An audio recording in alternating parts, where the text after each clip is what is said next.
Namaste. Welcome to the beginning of another live Sangha.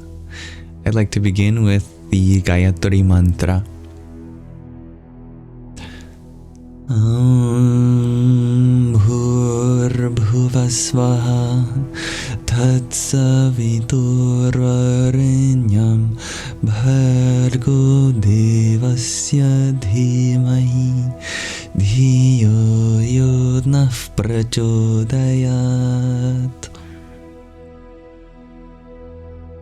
Namaste, Kali.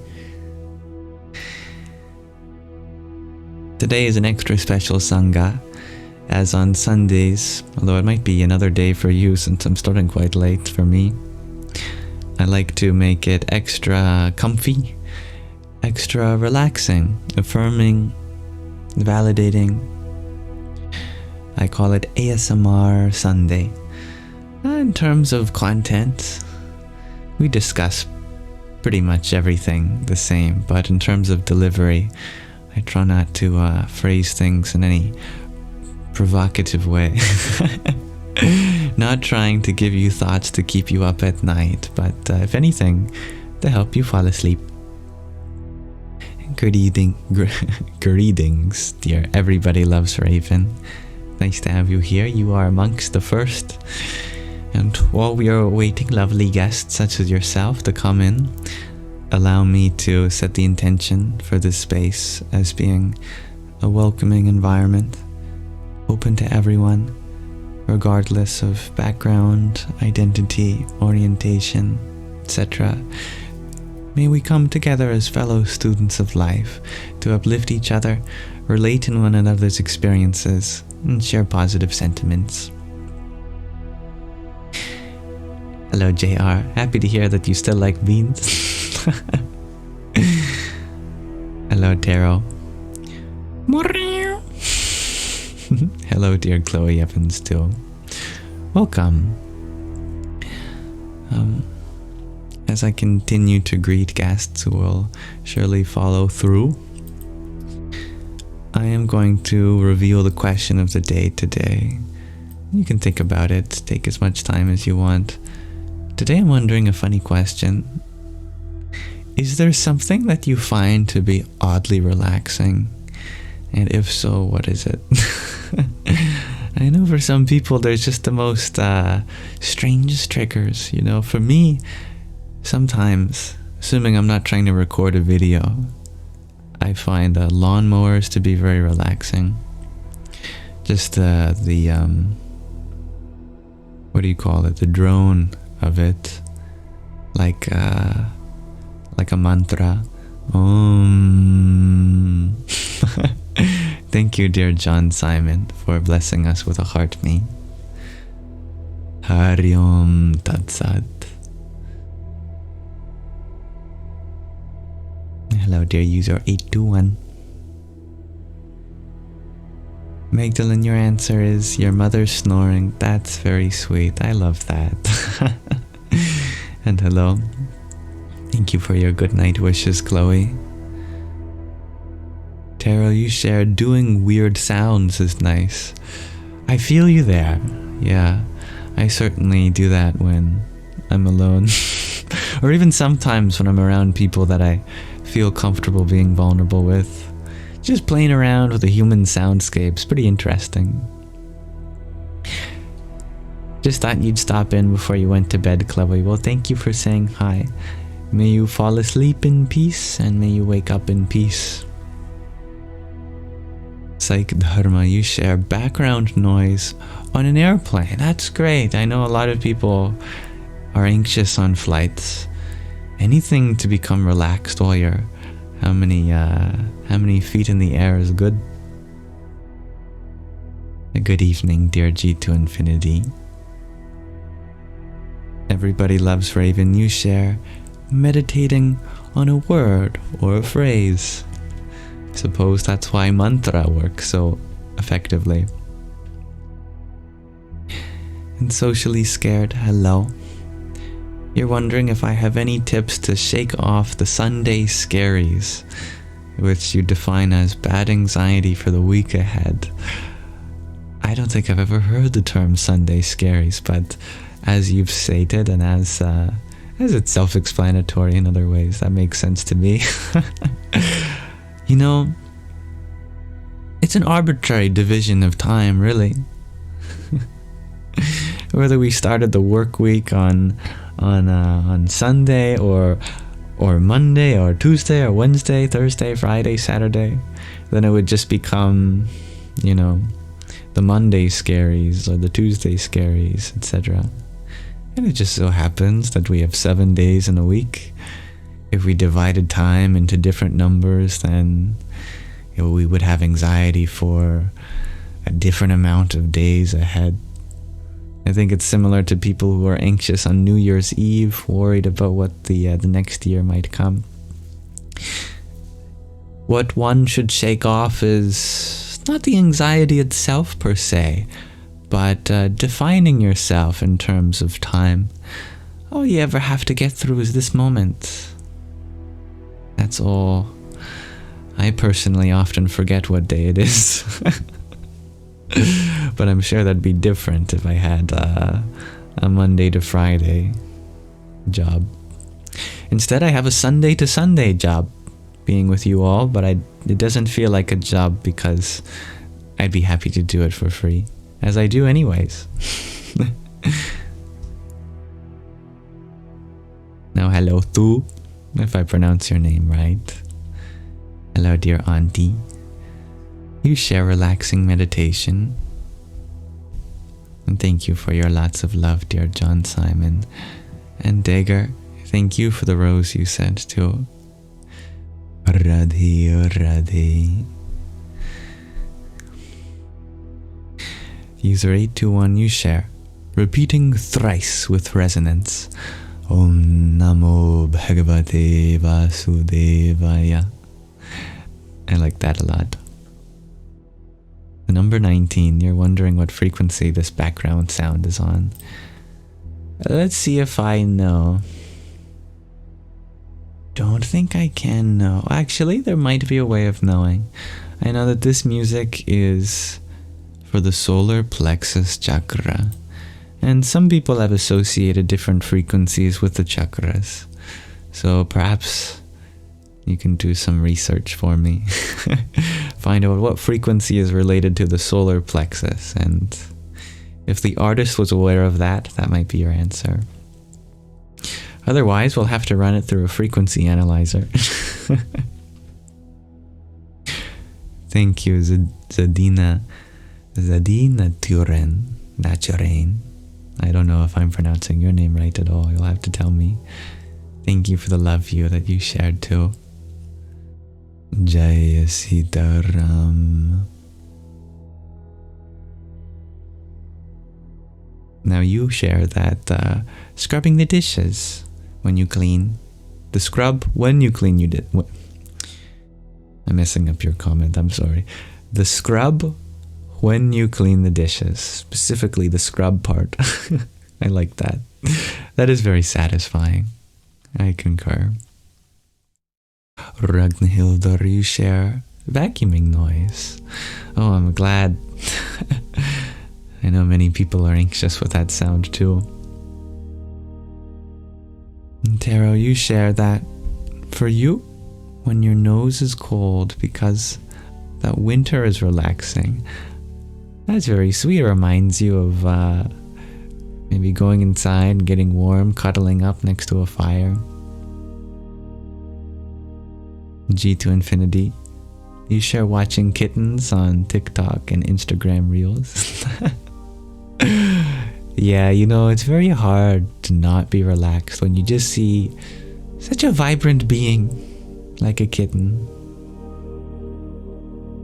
And Talon, you share that you would say me, but it's not odd that I am relaxing. Well, I am odd, though. Perhaps it's not oddly relaxing. But I am an oddball. Thank you.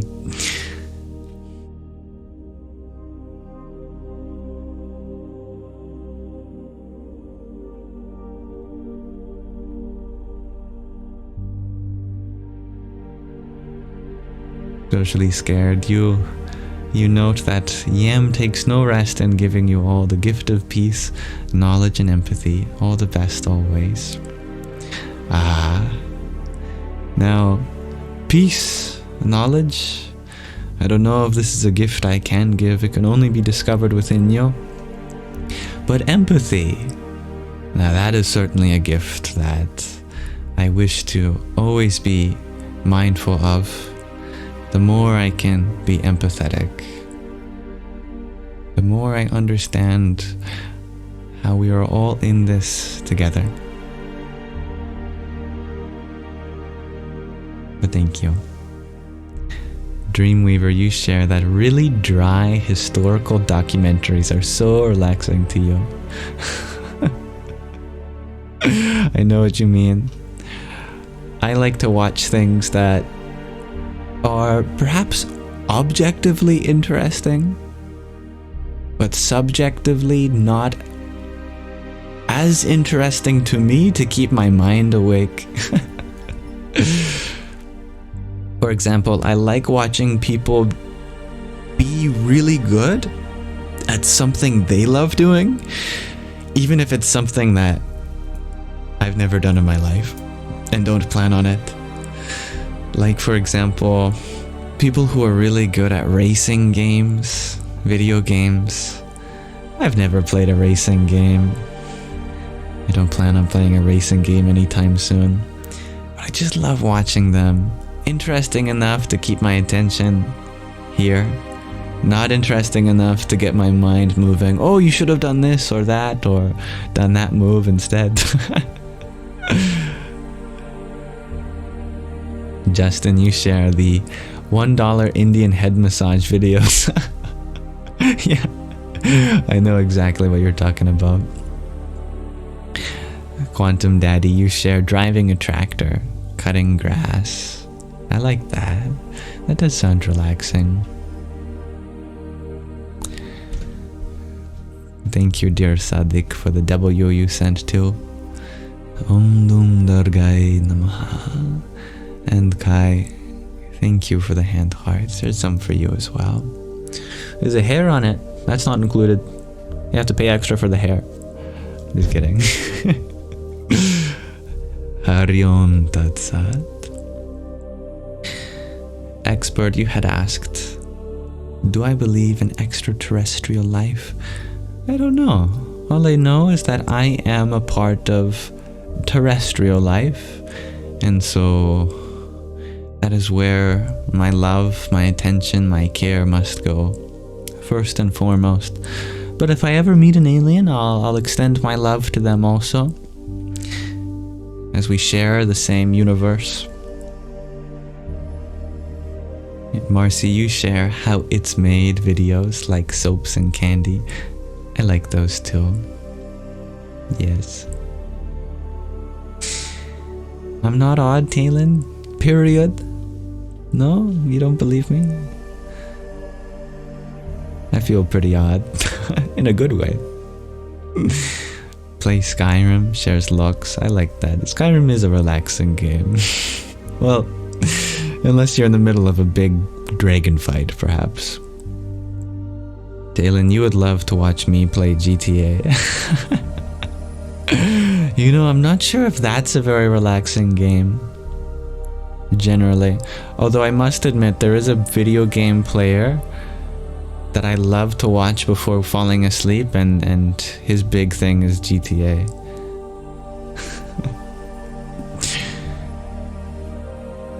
Judah Girl, you share the cuts when mowing grass, or lines when vacuuming and hosing things down.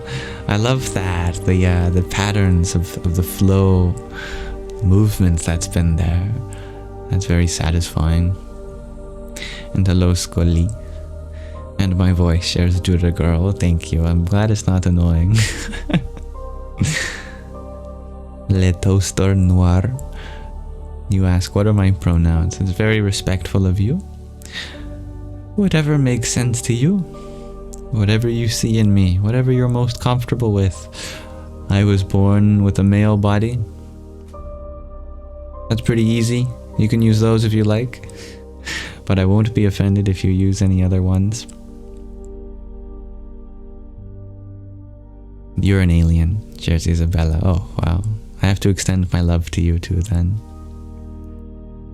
Judagur, you're wondering if I have a guided meditation video. We've done them on live before. I sometimes do them at the end of our live streams. And whenever I have done them, I have uploaded that snippet to a dedicated playlist on my Yamsox Lives YouTube channel. So they are there for you.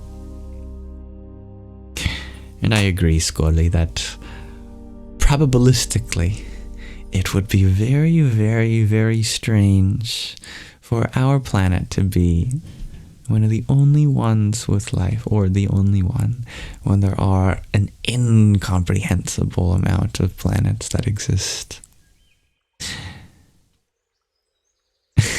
You're funny, Sadiq. I do have experience with golf carts.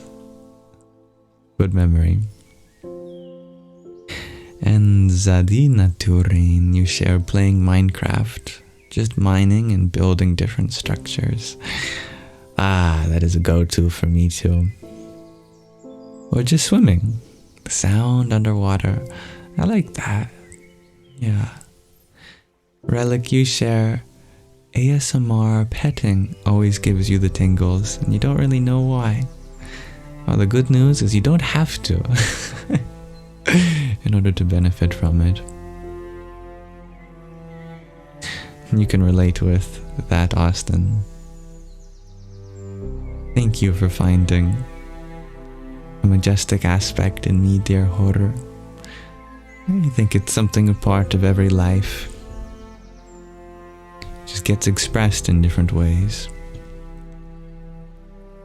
Jenny, you share swimming into the deep end of a pool and feeling the water on your face. I like that answer. Of the deep end. Oh.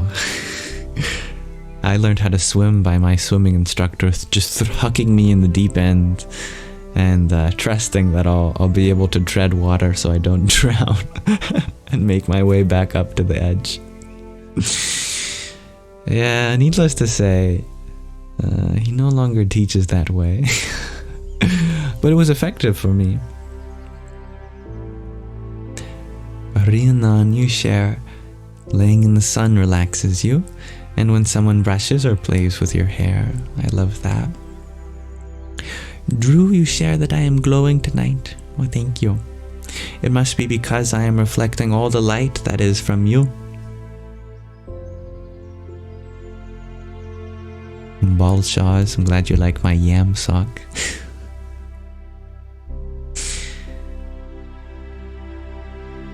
Lakonen, you share living in England and getting home and not needing to do the British accent anymore.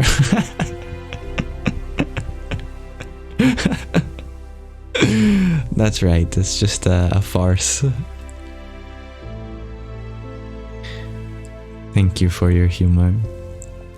In Stray Kids Voices, you share the ebb and flow of the waves as the tide flows in and out over the pebbles. Even that sentence itself is relaxing. Alright, thank you for exploring this with me, everyone. Going to minimize our question of the day for now. And thank you, Sadiq, for your tiny. You know what? I can get a good zoom on this tiny. Just wait for it.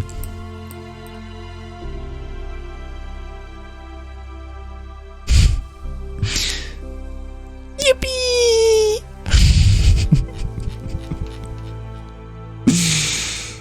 Alright.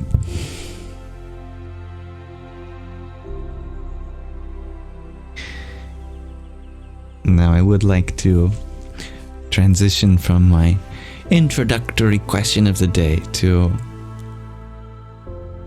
another reading from The Hidden Power in Humans. So let's discuss more about the nature of chakras and kundalini from this great yogi, Vishwa Guruji, otherwise known as Paramahansa Swami Maheshwarananda.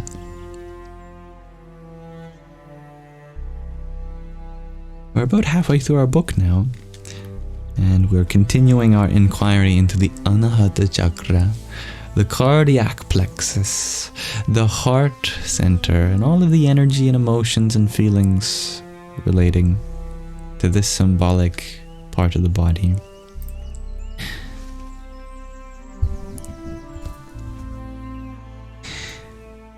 Where did we leave off? The most important and most beautiful quality of the Anahata Chakra is bhakti. Bhakti means love and devotion. Love and devotion manifest as understanding, acceptance, forgiveness, compassion, and helpfulness. If all people developed these qualities, there would be no further arguments or wars. Satya Yuga, the age of truth and purity, the so-called golden age, where harmony, love, and consideration reign supreme everywhere, would begin again. But at present, we are a long way from this. Often, we are not even able to establish peace within our own family. But the first step in self-realization is to recognize your own self in every living being. Whoever has realized this feels the joy and pain of others in the same way as their own feelings. We would then avoid, for example, eating meat because we are aware of the suffering and fear of the slaughtered animals in every piece of flesh. When we are able to see God within ourselves and within all beings, when unlimited, all-embracing love awakens within us, and we experience the feelings of other living beings just as we do on our own, the Anahata Chakra has fully awakened. Like the yogi in the following story. Let's explore this together. A yogi was sitting beneath a tree, absorbed in meditation, when a small bird sat on his knee. The yogi opened his eyes and saw that the poor animal was shaking from head to toe. "What are you so afraid of, little bird?" asked the yogi. The little bird answered, "See that big falcon sitting over there? He chased me here to kill me. In my need I have taken refuge with you and implore you to save my life." The yogi assured the little bird that he would protect it and it need no longer be afraid. Then the falcon approached and addressed the yogi. "I beg you, please give me my prey. It is already several days since I have eaten, and with my last ounce of strength I pursued this bird. If I cannot eat it, then I will die."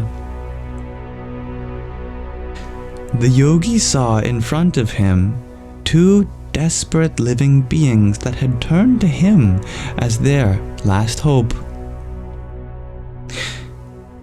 He then took a knife and cut a piece of flesh from his own body, corresponding to the size of the little bird, and threw it to the falcon. After this, the birds disappeared as suddenly as they had appeared, and the wound that the yogi had inflicted upon himself through his compassion closed without even leaving a scar. Then the yogi realized that this had been a test for him by God. Only those who possess Santa Bhava. Santa means saintly, or saintly person, a saint or holy person, and bhava means the essence or state. So Santa Bhava would mean having a saintly essence. And Samdurshti, which means to see the one divine self in all things equally, and selflessly serve all living beings, can pass such a test. A Santa, a saint, is like a tree. A tree is not attached to those who feed and water it. It allows everyone, people and animals alike, to rest in its shade.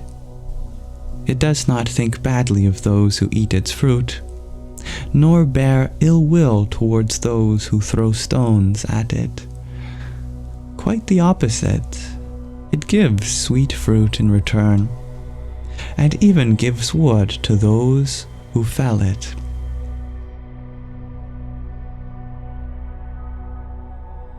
Love reveals itself in different ways. One kind of love is the worldly affection that we give to our partner, children, or friends. This love is important and beautiful. We need an object for our love, and until we are able to find this, we feel restless and unfulfilled. Fundamentally, we are trying to find someone whom we are able to love, not someone who loves us necessarily. Everyone wants to be able to give their love and feelings. When we lose a loved one, we develop deep sadness and pain within our heart. Sometimes we feel a pressure on the heart, the reason for which no medical diagnosis can be given, as this feeling has no physical cause. It is a more psychic blockage that impedes and interrupts the flow of love from the heart.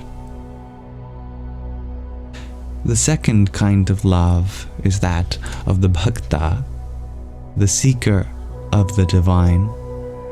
The bhakta's inner state, which is that of one who has had enough of worldly desires, is quite similar. The song of a yogi meditating in the night illustrates this feeling. And please allow me to do my best to sing this that I've never heard before.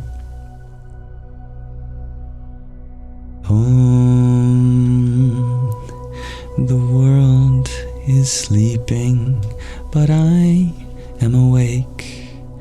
Oh, my beloved Lord, I am waiting for you. In the dark of the night, two are not sleeping, the yogi and the rogi, the ill person. That one who is awake attains that which is longed for, but the bhogi, the worldly person, misses the opportunity.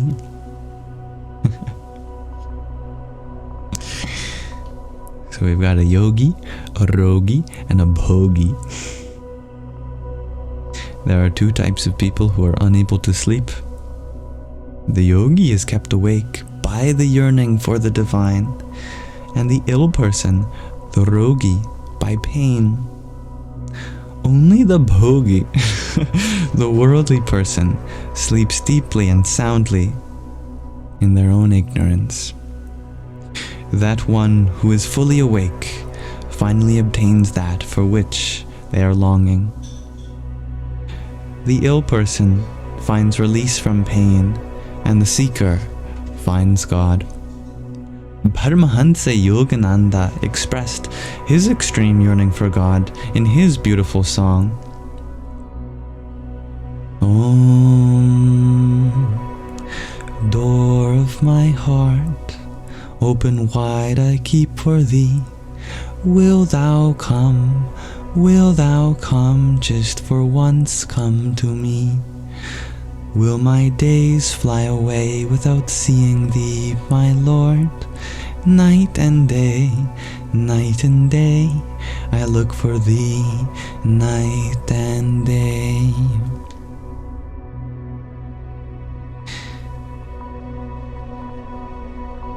Let's pause our reading of the hidden love in humans there for now. So thank you for listening.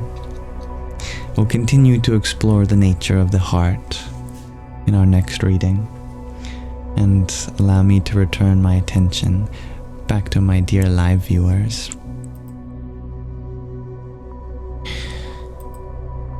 We can open up our Sangha to discuss anything present or pressing in our heart. Thank you, dear John F., for your ice cream cone, your friendship necklace, your finger heart, and a tiny that you sent while we were reading. Hari Om Tat Sat. And your tiny, of course. Yippee! Did I missay hidden power in humans? Did I say hidden love in humans? That's a secret. The power is in our heart, in our love. Hello, dear. I'm not from here. Classic question I ask myself every morning. What is this? Why am I here? And although I may not be able to answer that question, I know that I don't have to, because I'm allowed to be here regardless. Thank you, dear native girl, for your heart me and 17 bracelets I tally together. Thank you. Radhe, Radhe. And Shakira, thank you for your heart me too. Om Namah Shakti Shavaya. Hello, dear Shakira.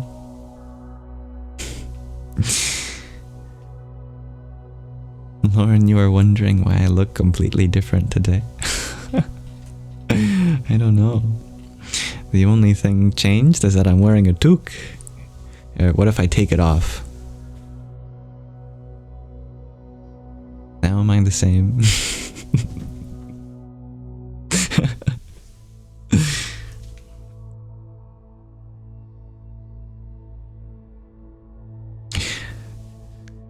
Perhaps also you are perceptive of a change in sentiment today.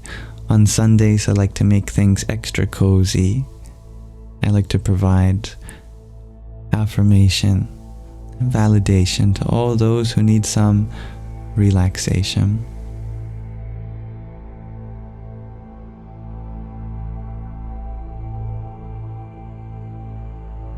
Beautifully said. I'm not from here. You're here for a reason, and I'm here for a reason.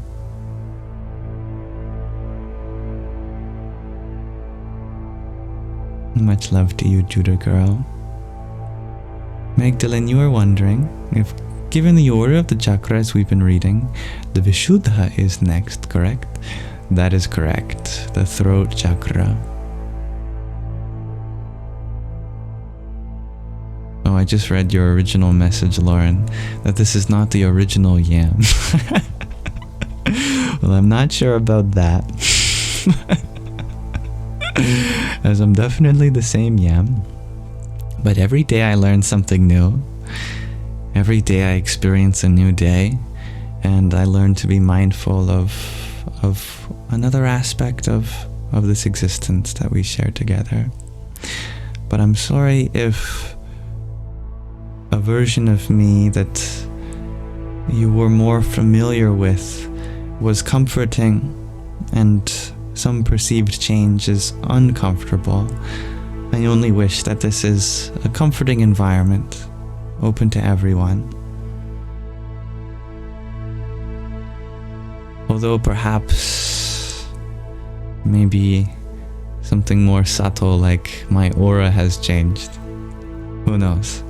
I hope to know that my intention to be there for you all is still the same, as I only wish to provide a space for us to come together as fellow seekers of truth, students of life, to uplift each other, relate in one another's experiences, share positive sentiments, etc. Thank you, Federica. That all my versions are gorgeous. That's very nice of you. I have had people tell me that I have a very wide range of expressing myself, that on any day I might express myself in another way than the day before. Alas, this diversity in expression points to our deeper nature, not just mine, but everyone's. We all have an infinite source within that can never be expressed in just one way. In part, that is the reason why there are so many different beings and not just one.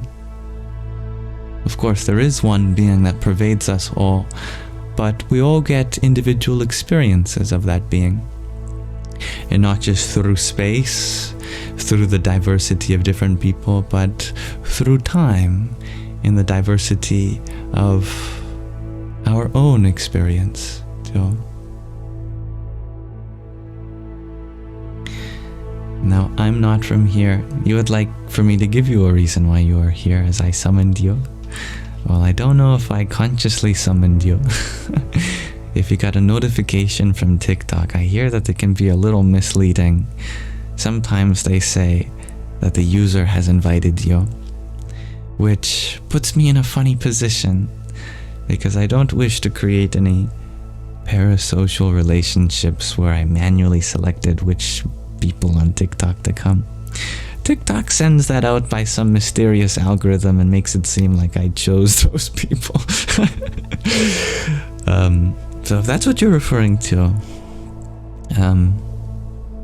yeah, please know that you have been invited in the same way that everyone is invited, without any discretion there. But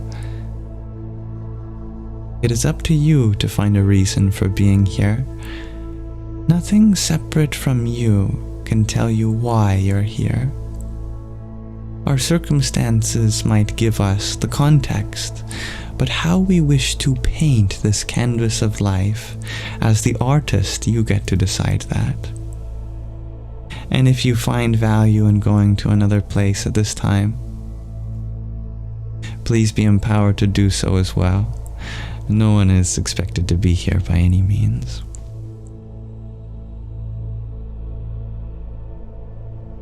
And thank you, dear Lex, for the quintet of team bracelets that you've shared before.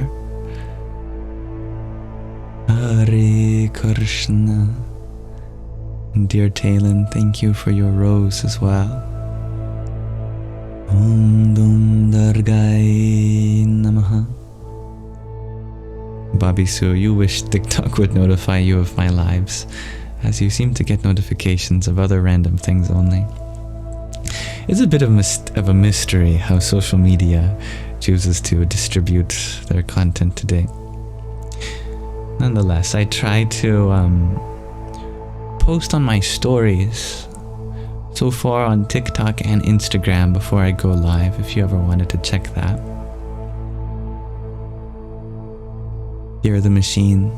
Yes, I saw that you asked. I was just about to answer this. You had asked, what do I think about walking the T means, the Tao, the middle path? I really like the symbol of the letter T.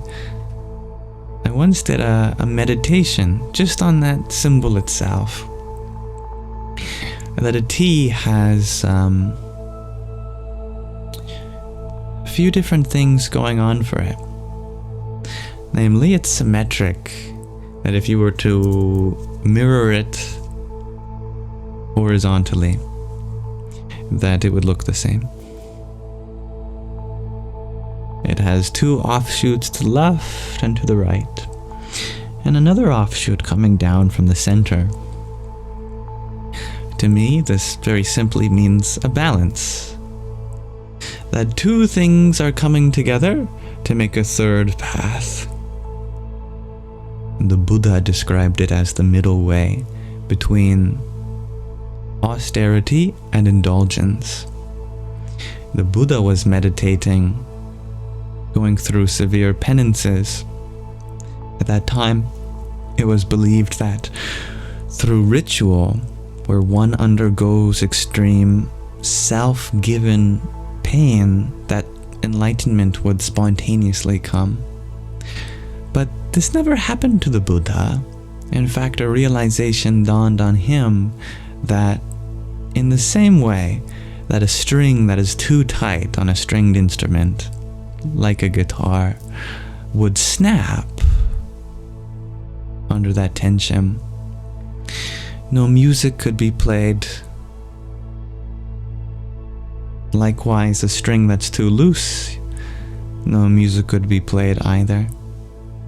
But a strong tone could only be sung from a string that was neither too taut nor too loose. He called that the middle way.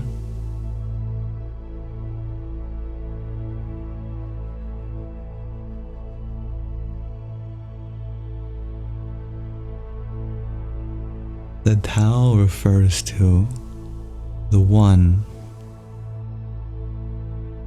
undivided, before which this world of two aspects was born. In Sanskrit, we call these two aspects arising from the one as Prakriti, nature, and Purusha, consciousness. These two primordial aspects determine our entire existence. Nothing exists as separate from these. Purusha, or consciousness, is the witness behind, and Prakriti, nature, is the material substance in front. The path of indulgence means to identify with material nature, the world of objects, temporary things, places, and people. The path of consciousness is to go within and to separate oneself from the body and the rest of material existence. The path of austerity, however, on the spiritual path, balance must be had, to neither see the material world as something to separate from, nor consciousness as an unfounded illusion of material existence. Understanding that these two aspects come together to form a whole is what I believe it means to tread the path of the T, the middle way, to understand that one, the Tao.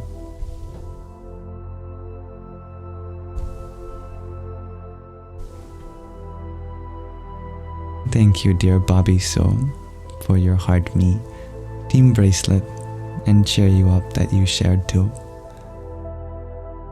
Hare Krishna, and Native Girl, thank you for your subscription. I am always happy to have you here. I look forward for a continued journey together. Radhe Radhe.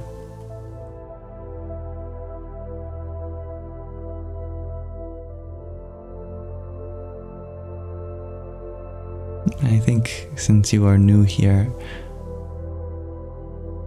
O user by the name of I'm Not From Here, maybe I can be more clear on what my role is for this TikTok live stream. My goal for this space is simply to be the host of a place in which we get to share our experiences. Though it may happen that I am often on the receiving end of questions, I hope to affirm to you that my experience is in no way more deep than your own, that we all have truths of our own worthy of being shared, and it is my intention for this space to be a place in which we can share them. I always start the beginning of my experience in the Sangha with the sentiment that we may come together as fellow students of life to uplift each other, to relate in one another's experience and uplift each other.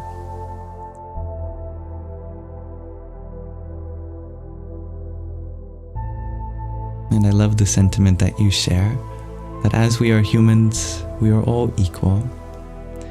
Though we are unique in our experience of life, we all have just as much value to add to the whole of life that we are a part of.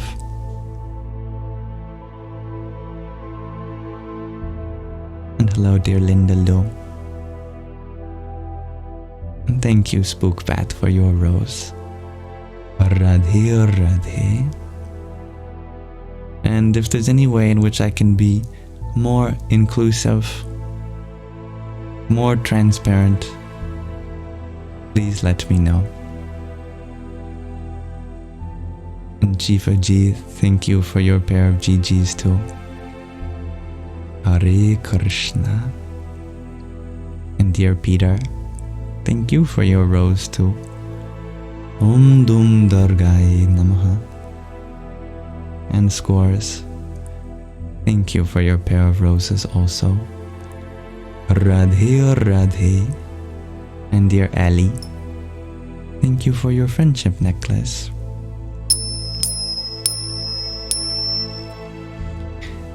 Hello, Georgia.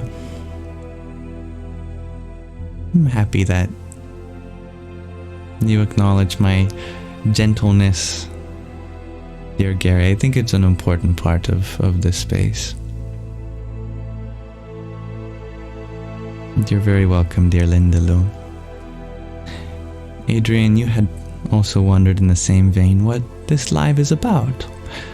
It's about whatever you want it to be.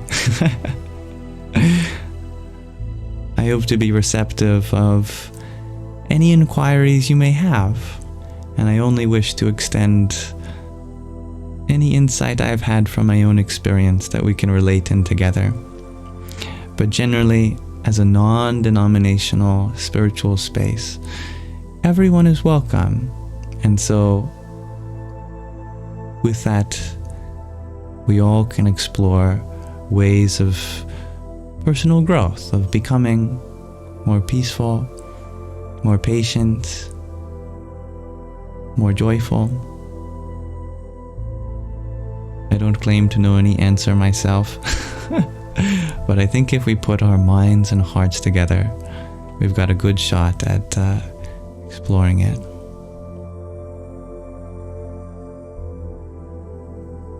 I'm not from here, you share. We are all a part of life and it's beautiful.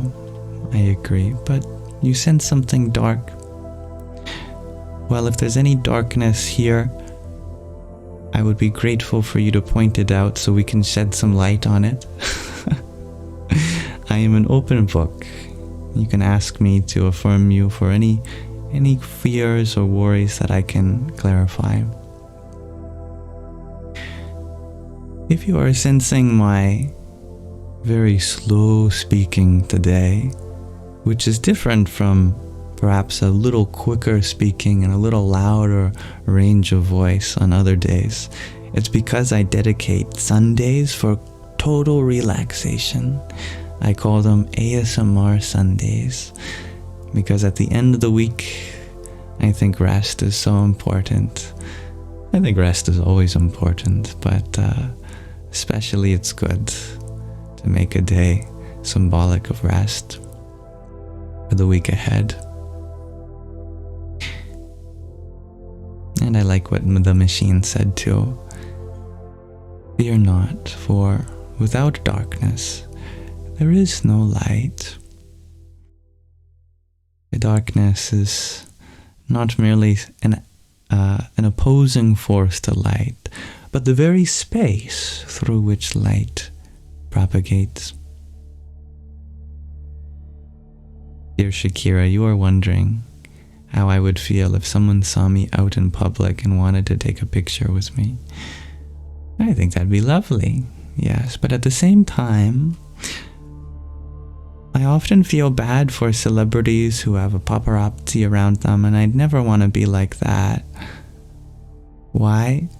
Because then it's not about having their presence, it's about having other people know that you are in their presence. I would much rather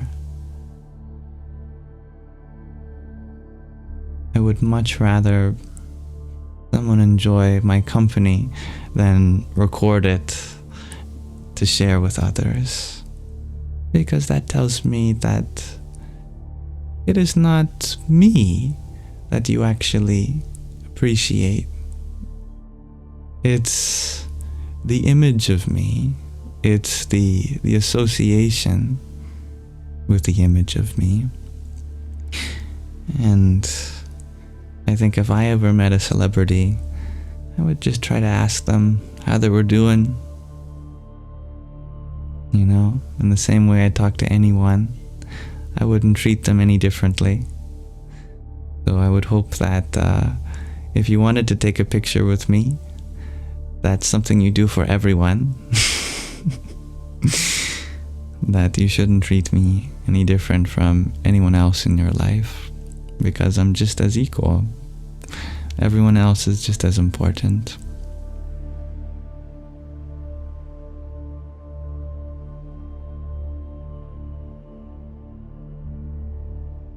Jonathan, you share. I don't know what this word means, demure. What does demure mean?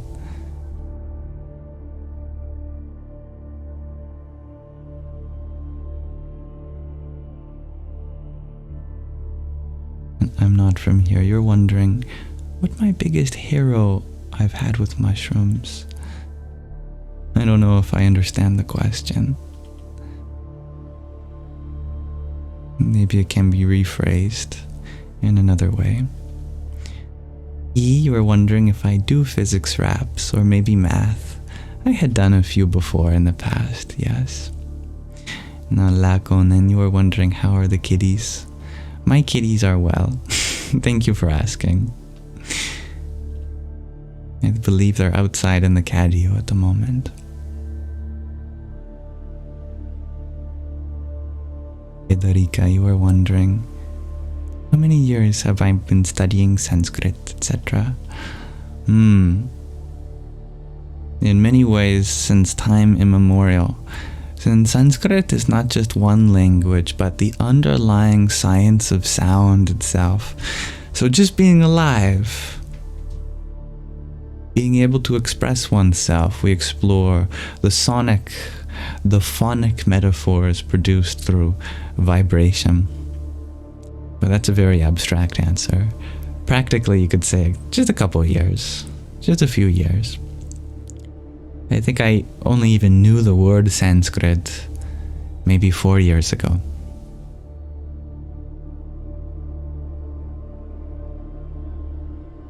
And that is right, dear user 821. Shri Krishna Janmastami tomorrow, the birthday of a form of the divine known as Krishna. Very big celebration every year.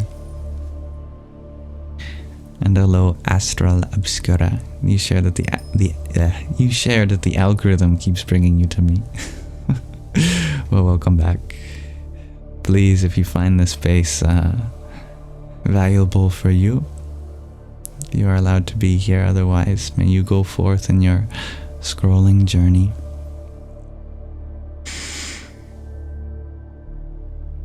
And I like that reminder, G to infinity. This is the best chill vibes only zone. Everyone, take a breath.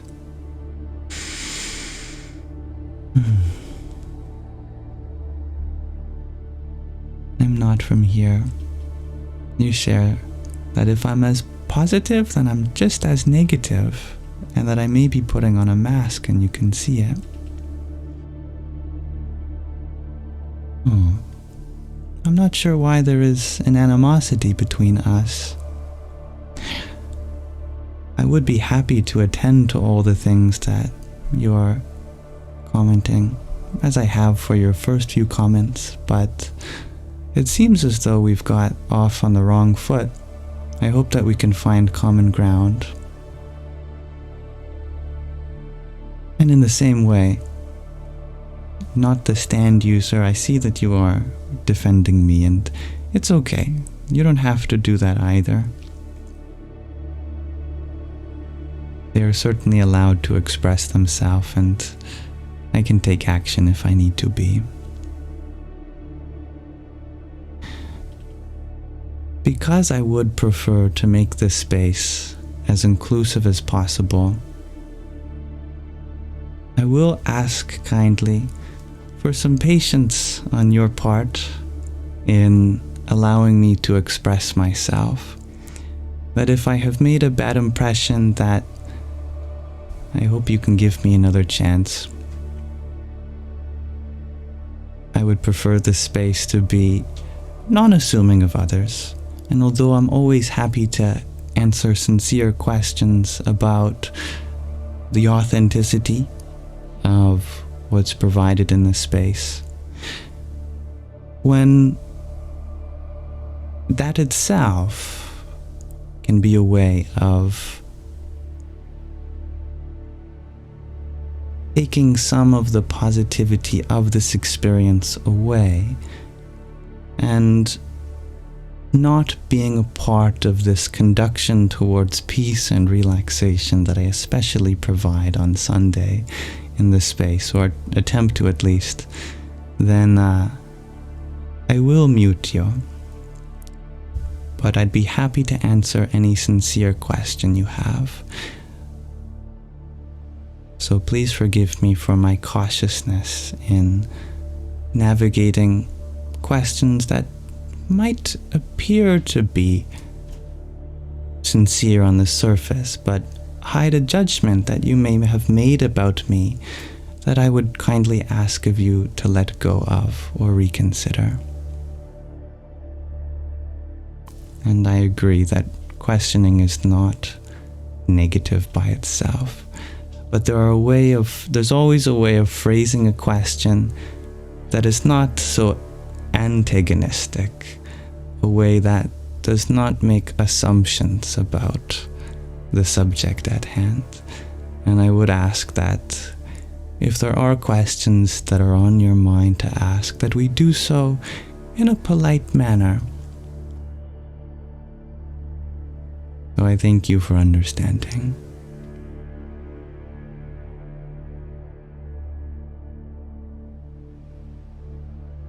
Back to some other comments. Marlon, you had asked, what was the Sanskrit phrase I said a few minutes ago? I'm afraid I don't remember. If we were talking about the Krishna Janmastami, that's the birthday celebrations of Krishna, I remember that.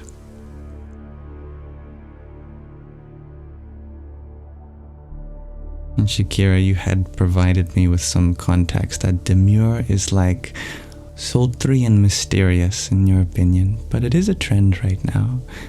Interesting.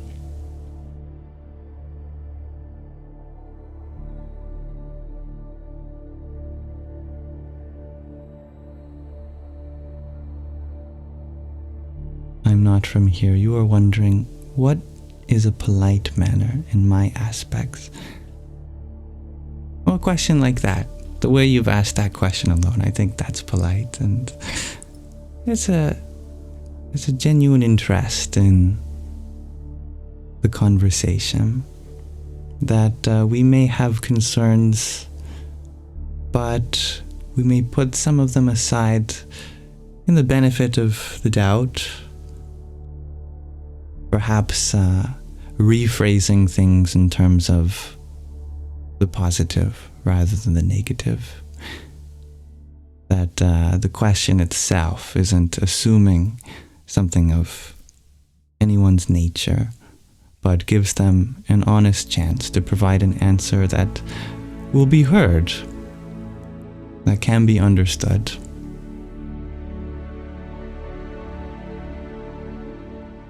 Thank you, dear Hybrid Jen, for your disco love. Radhe Radhe.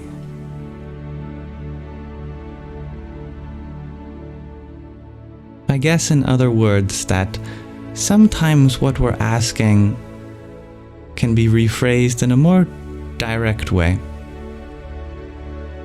That we may ask about, for example, an experience I've had on mushrooms. Or you could ask about what I feel, if any psychedelic are necessary for a spiritual experience, or how they could be damaging, to explore the curiosity, in a curious aspect of the nature of the subject, rather than perhaps what might appear to be an accusation hiding behind a question. I hope that makes sense.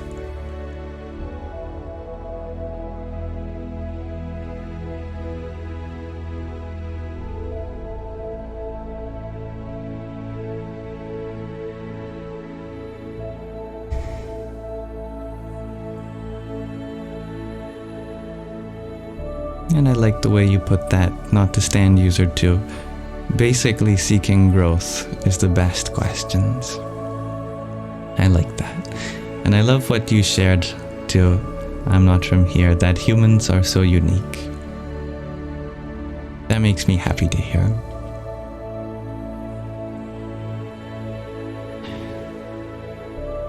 Jacqueline, you are passing, but thank you for wishing us a wonderful Sangha. May you have a beautiful sleep. Namaste, Federica.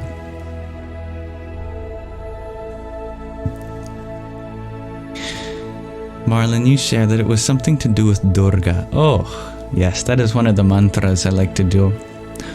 Om Dum Durgaya Namaha.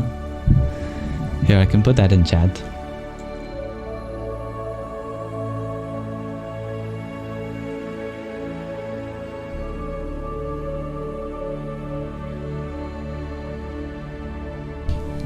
Om Dum Durgai Namaha. It is a mantra in Sanskrit.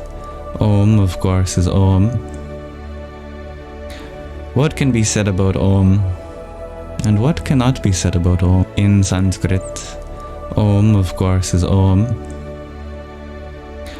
What can be said about Om, and what cannot be said about Om? My internet disconnected me for a moment. Please let me know when I have returned.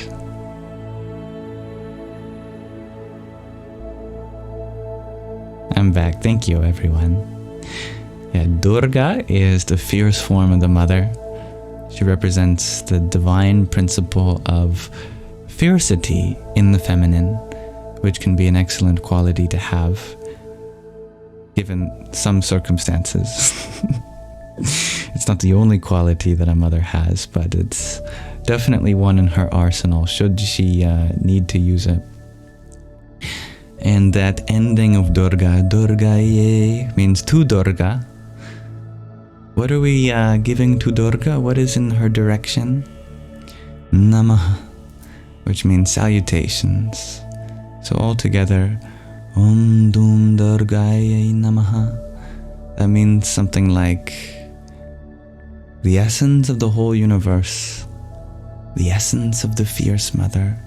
O fierce mother, salutations to you.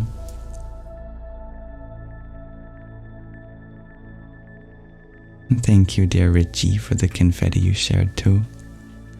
Radhe, Radhe. Goodbye, dear Federica. Thank you for being here. I can type the mantra again for you, Marlon.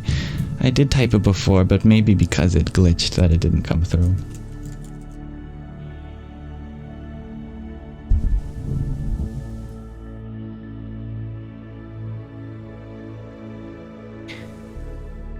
I'm not from here. You ask What are my aspirations in life, and what do I want to accomplish? Truthfully,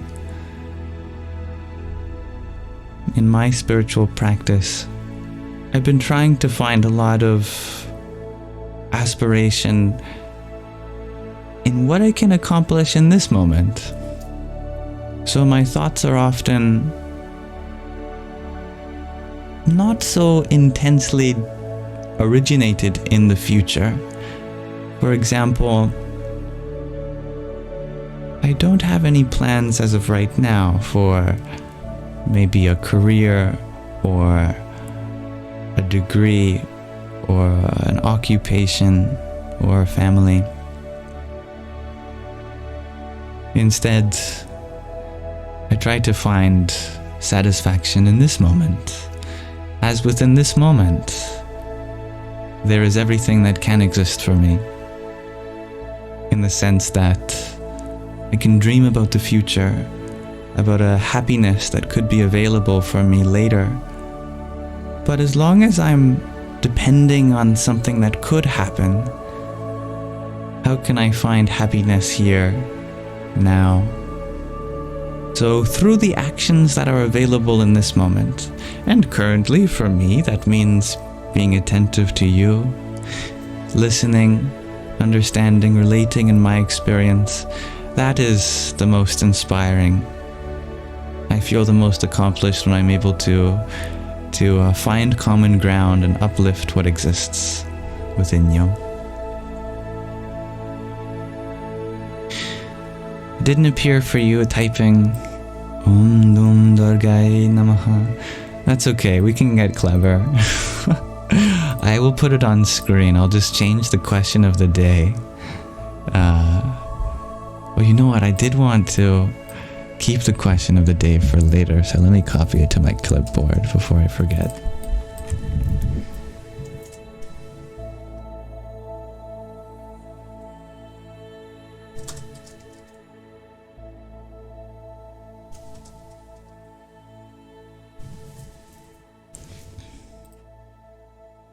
There.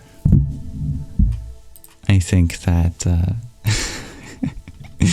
I think that's now working. There's no way that could not show up for you. I'll just leave it for the next minute or so, and you can write that down or take a screenshot if you're curious. It's a mantra for Durga. I'm not from here. You share that you found out why you've been summoned, that I'm positive and you're negative, and we would do well as a duo. Just like a battery needs a positive and a negative. That's very poetic. I like that a lot. Actually, that makes me happy to hear. I think, there is an aspect of everyone that is negative, and there is an aspect that is positive. To me, they're very philosophical.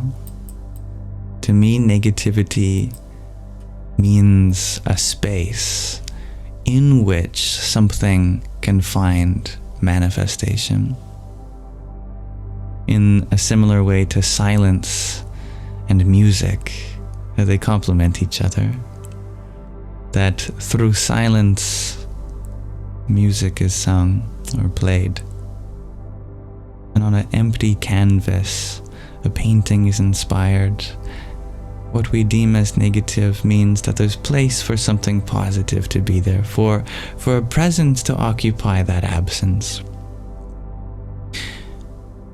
And this life certainly has a deep, deep space for more and more positivity. There is always room to grow.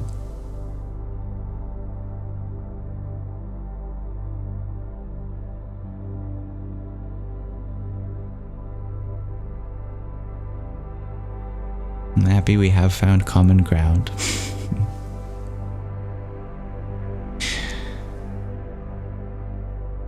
And I like that too, G to infinity. I've never heard that before. We cannot perceive depth without its shadow.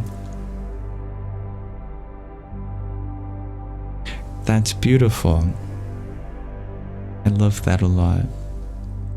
I think I'll be thinking about that for the rest of today.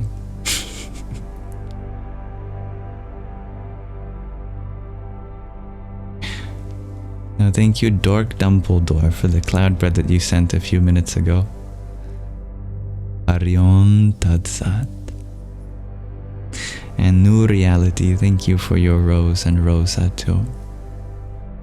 Radhe Radhe. You learned that in art class. I like that. That is actually profound in and of itself, that when we understand life as both a source and recipient of the artistic process, so many beautiful revelations like this naturally arise for many artists. And Bree, you share that, you always say that without sadness, we cannot experience joy. That is very true as well, isn't it? See, I love the insights that are reflected upon each other in different ways here.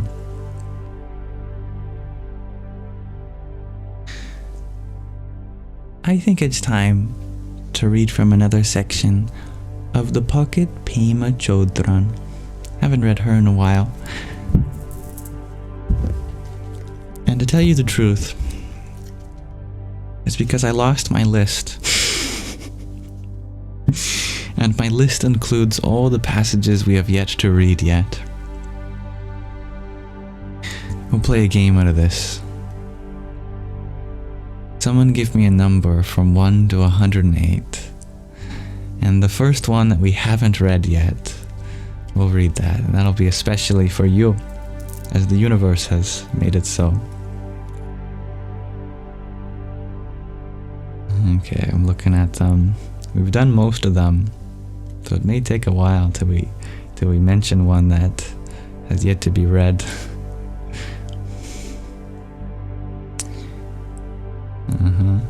Surprisingly, we've read all these so far.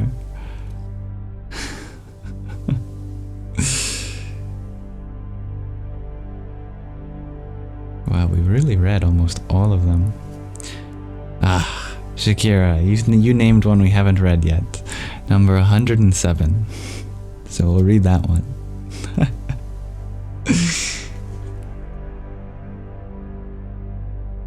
This one is on behalf of you then, Shakira. Oh, I love this. This is a really short one. Just 2 sentences.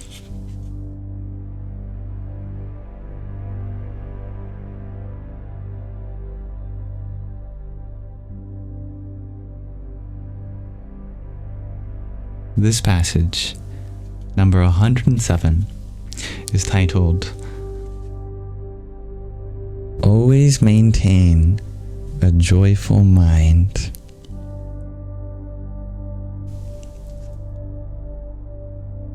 It reads as this: Constantly apply cheerfulness, if for no other reason than because you are on this spiritual path.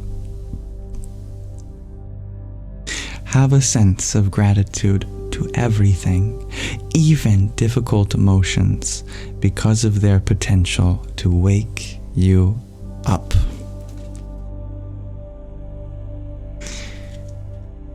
That's number 107. Always maintain a joyful mind. Thank you for listening. Thank you, Shakira, for selecting that by your intuition. And for getting me to cross another one off my list.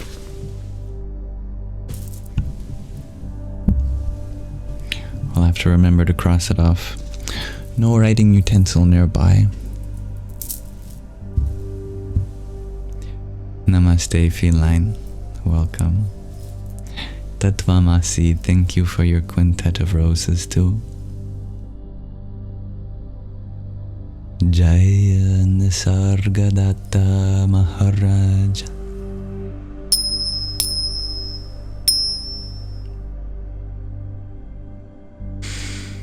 Thank you, Tiran, for your rose too. Hari Om Tat Sat. I do keep a list. I try to read a unique verse every day. And all the numbers here that are circled and have yet to be crossed off, we have yet to read, with the exception of the one we just read, number 107.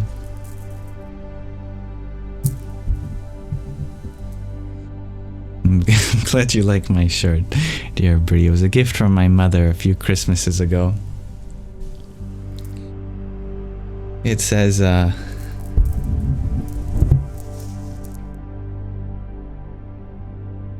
don't know if you can see it behind the chat, but at the bottom it says, let that shit go.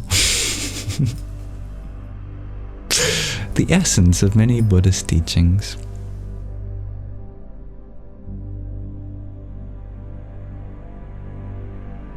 Your number is 619, shares I'm not from here. Well, this book only goes up to 108, I'm afraid. But maybe there's some way which we can turn that number into a passage. Oh, I just realized I still have the cover up. I'm curious, 619 is a very specific number. I wonder what the backstory of it is, if it's not something too private to share. Aya, hello. You shared that you're struggling to have any discipline in your life. Any tips?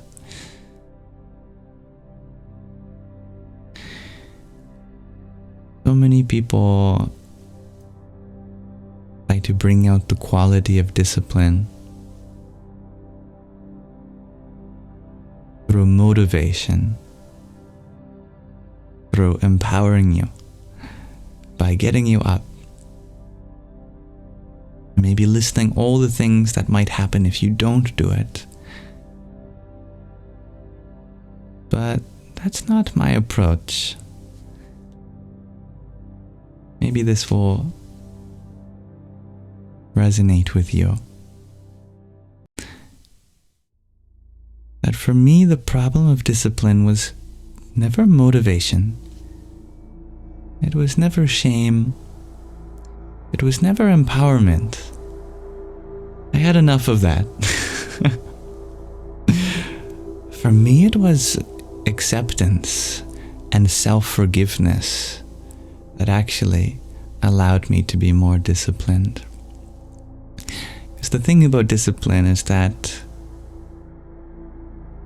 it is characterized by consistency, by your ability to apply yourself again and again. I think we all have what it takes to do that, but only if we can forgive ourselves for anything which might prevent us from starting our journey, and from accepting the fact that we're going to make mistakes. In the beginning, we're probably going to be inconsistent. So when it comes to discipline, my biggest advice for you is to not be so hard on yourself. Which sounds ironically like the opposite of what you'd expect for discipline. But that to me has been the missing puzzle piece. That we really have to pursue the things we are committed to from a place of acceptance, patience, understanding, forgiveness. That we're not doing this as a form of self-punishment. We're not doing this as a form of superiority or to combat an inferiority. We do so out of understanding, out of trust, that this is something that I'm ready to commit to. Something in which it doesn't matter if I screw up. That'll always show up again to try it again. And to me, that is what separates those who are not disciplined from those who are.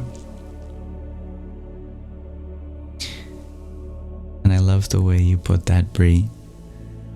If we haven't accepted our mistakes, it becomes a chore.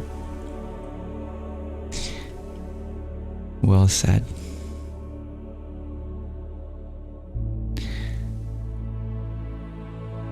It's just your number. I'm not from here that you see everywhere. I love that.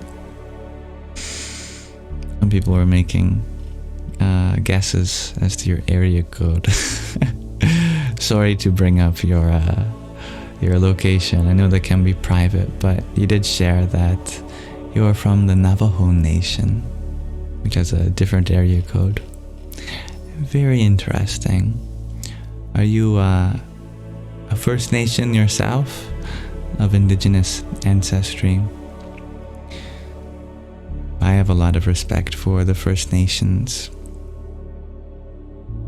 I live really close to a reservation. In fact, the street that I live on is one of the dividers for the reservation. And oftentimes I'll hear ceremonies going on in the woods, beautiful chanting and drumming. Oh, I'd be so honored to learn more about that. I think that they have such an intimate knowledge of the natural world that I think our Western culture is certainly lost through, whatever, industrialization.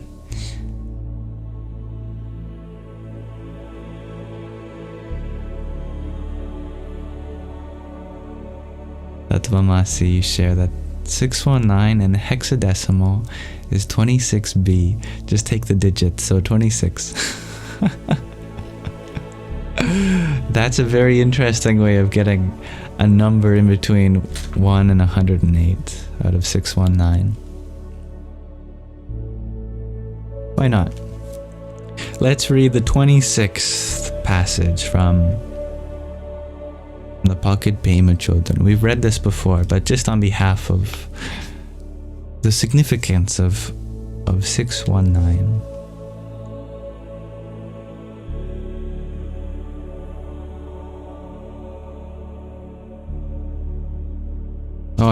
This is one of my favorite passages, actually.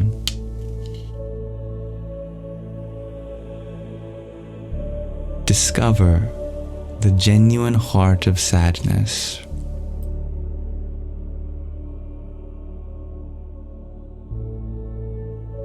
Bodhicitta, which is a beautiful Sanskrit term. Bodhi refers to awakening. Chitta refers to consciousness. So in this context, bodhicitta means awakening consciousness. Bhima says that bodhicitta is our heart, our wounded, softened heart. Now, if you look for that soft heart that we guard so carefully, if you decide that you're going to do a scientific exploration under the microscope and try to find that heart, you won't find it. You can look, but all you'll find is some kind of tenderness. There isn't anything that you can cut out and put under the microscope.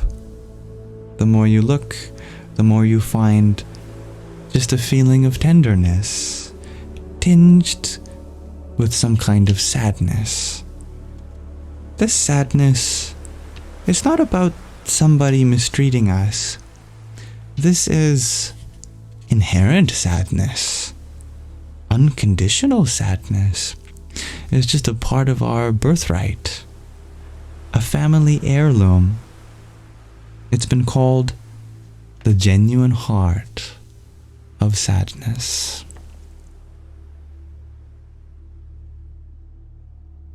I really love that passage.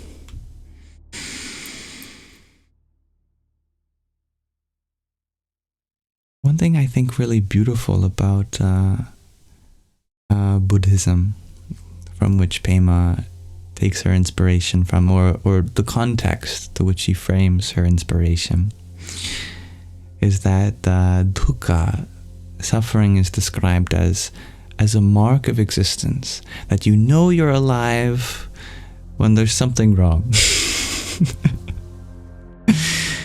That you know you're alive when you're experiencing something like sadness.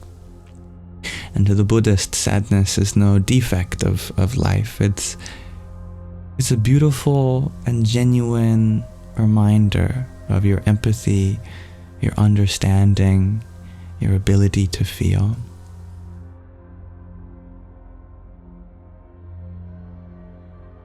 Justin, you shared that.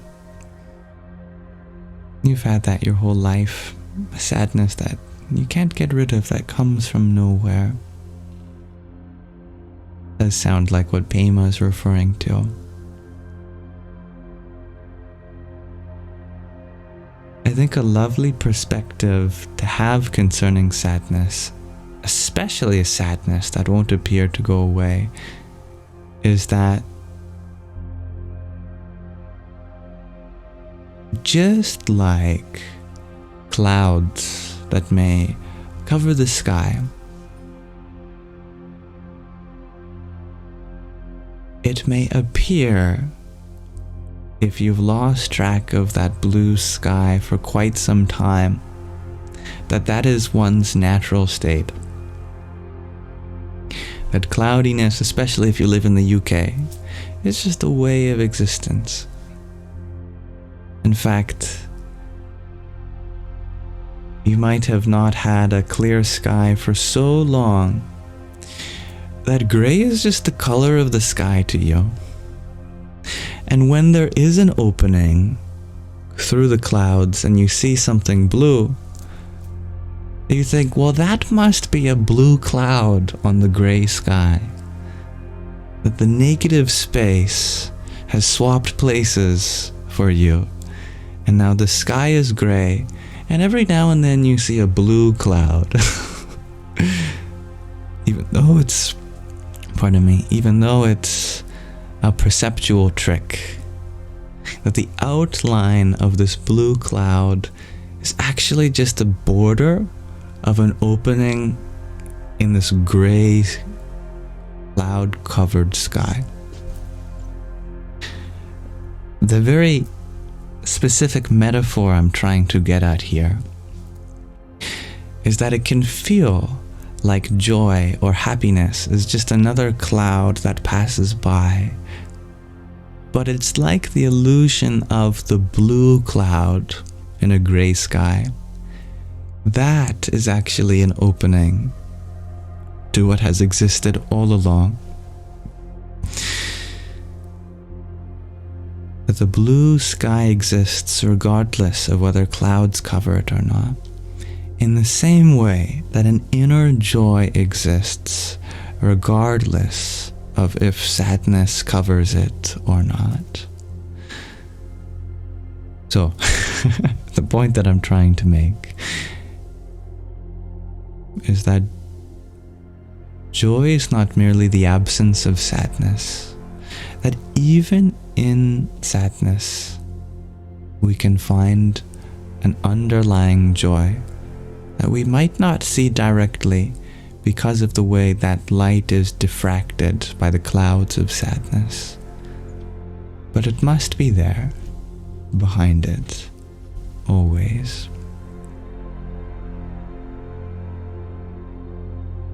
And I love the affirmation that Not the Stand user shares, that all inevitably leads to truth. Higher truth can never be hidden, and you don't have to fix everything. What an important reminder that is. Thank you for sharing that. I don't think I thanked Trond for the rose that you sent a few minutes ago now, so allow me to do so. Radhe Radhe. Thank you. And Nadine Diaz, thank you for the heart me too. Om Samsara Namaha. Bree, thank you for your tiny as well.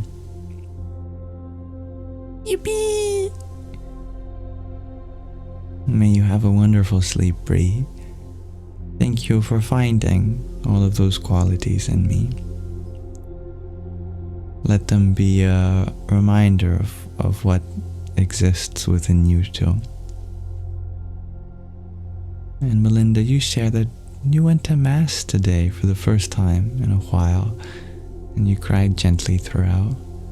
That's beautiful. I love how you were moved by this spiritual gathering, an expression of something deep that resonated with your heart. I love that for you. And that's right, not the stand user in G2 Infinity. As Billy asks, my shirt says, let that shit go. Now that some people might look at that next to the Buddha and go, would the Buddha really allow that? But to affirm anyone who may or may not be concerned, the Buddha had no trouble using flamboyant language to get a point across. And the Buddha told his bhikkhus, his students, to use the language of the people.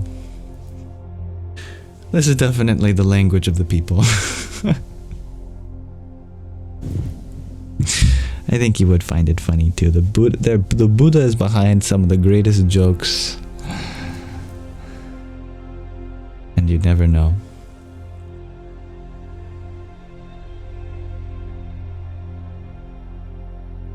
And thank you, dear Hybrid Jen, for your Kuntera fires too. Hari Om Tat Sat. You want that sign, Hybrid Jen? You have one that says, let it be, with a B. I like that, that's cute. Thank you for your greeting, Sauce. Good night, dear Bethany.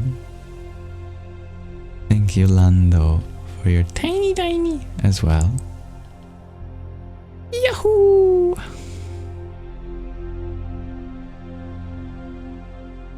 And not the stand user, you share when they gather for debate, it's like a purging of their darkness.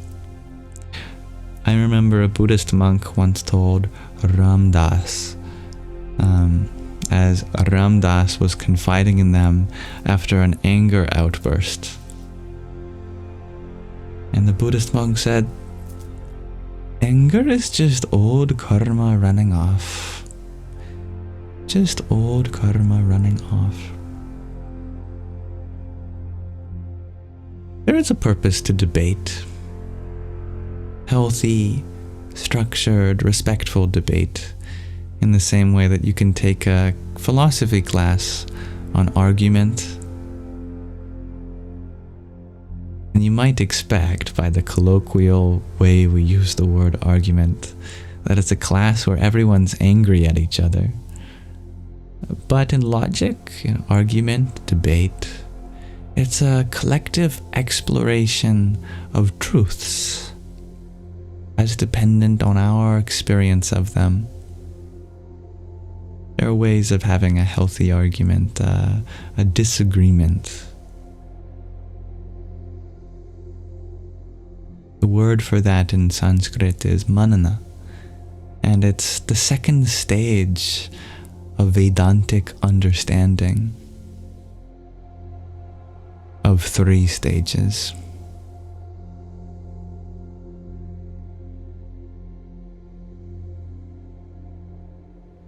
Yeah.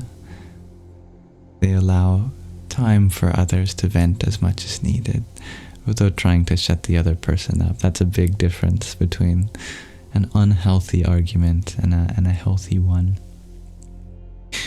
In ancient India, there were very distinct guidelines for debate. I remember reading about them, or listening to a story about them, when Adi Shankaracharya, great debator, was debating a householder.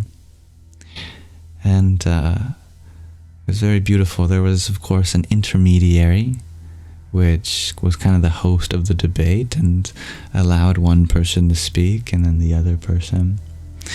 And they would speak for as long as they needed. There was no time cut off. And I thought that was very beautiful. That one person speaks until they feel like they've expressed everything. And that's when the host of the debate thanks them and turns the attention. And what's interesting too is before the other person responded, Lando, you know the story, the host was the wife of the householder.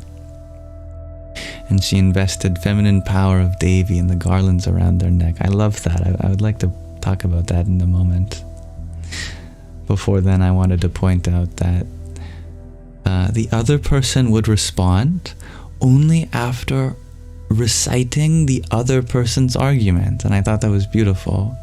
That first we listen to the other person, then we say it back to them until the other person agrees that we've correctly understood them. And that's one of the most difficult parts of unhealthy arguments today, is that we hear their argument, but we don't give them the affirmation that we've understood it. And so to do so, we repeat it back to them.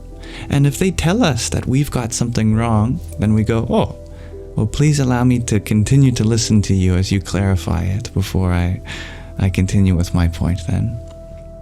And it goes back and forth until you understand the other person's point, and then you provide your own. This was the guideline for debates in ancient India, and I thought that's wonderful. We could certainly bring them back, and I guess they are being brought back, I imagine, in probably couples therapy, perhaps. But yeah, Lando, you are familiar with that story. And the wife of one of the participants, who was non-biased and the host of this debate, what she did is she actually manifested, it was a siddhi, a spiritual ability, a garland of flowers around the necks of each of the participants. And she said that when the garland of flowers around one person's neck dies, then that means that the other person has won the debate. But who gets to decide when the flowers die? Well, it's when that person concedes. It's when that person goes, all right, I understand your point and you have put it better than I could. You win. And then it said, by that sentiment created in the heart, the garlands of flowers around the neck would wither away. It's a very beautiful story. It's recited by a wonderful storyteller who comes from a lineage of storytellers in their family. And you can find it on YouTube at the Ananda Worldwide YouTube channel, I think is the name. Ananda Worldwide. There is that story of Adi Shankaracharya.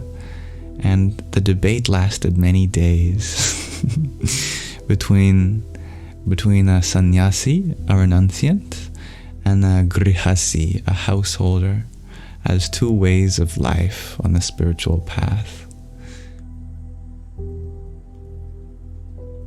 And it's very good, a very good bedtime story. I agree, Lando. And Donalyn, you share that you learned this argument style in Marriage Encounter, saved your marriage. Oh, how beautiful that is. I'm happy to hear that. Would have saved you so many breakups, Sadik. Well, that's okay. I don't think there's a single person here that has not had an argument that could have been more healthier. So you're not alone in that. And naturally, in each breakup we have, and more generally, in every argument that leads to a distancing of people, we can learn from that the preciousness of accommodating other people's feelings. and clear articulation of our own. And let all of those breakups be inspiration to continue to be even more mindful of this in the future.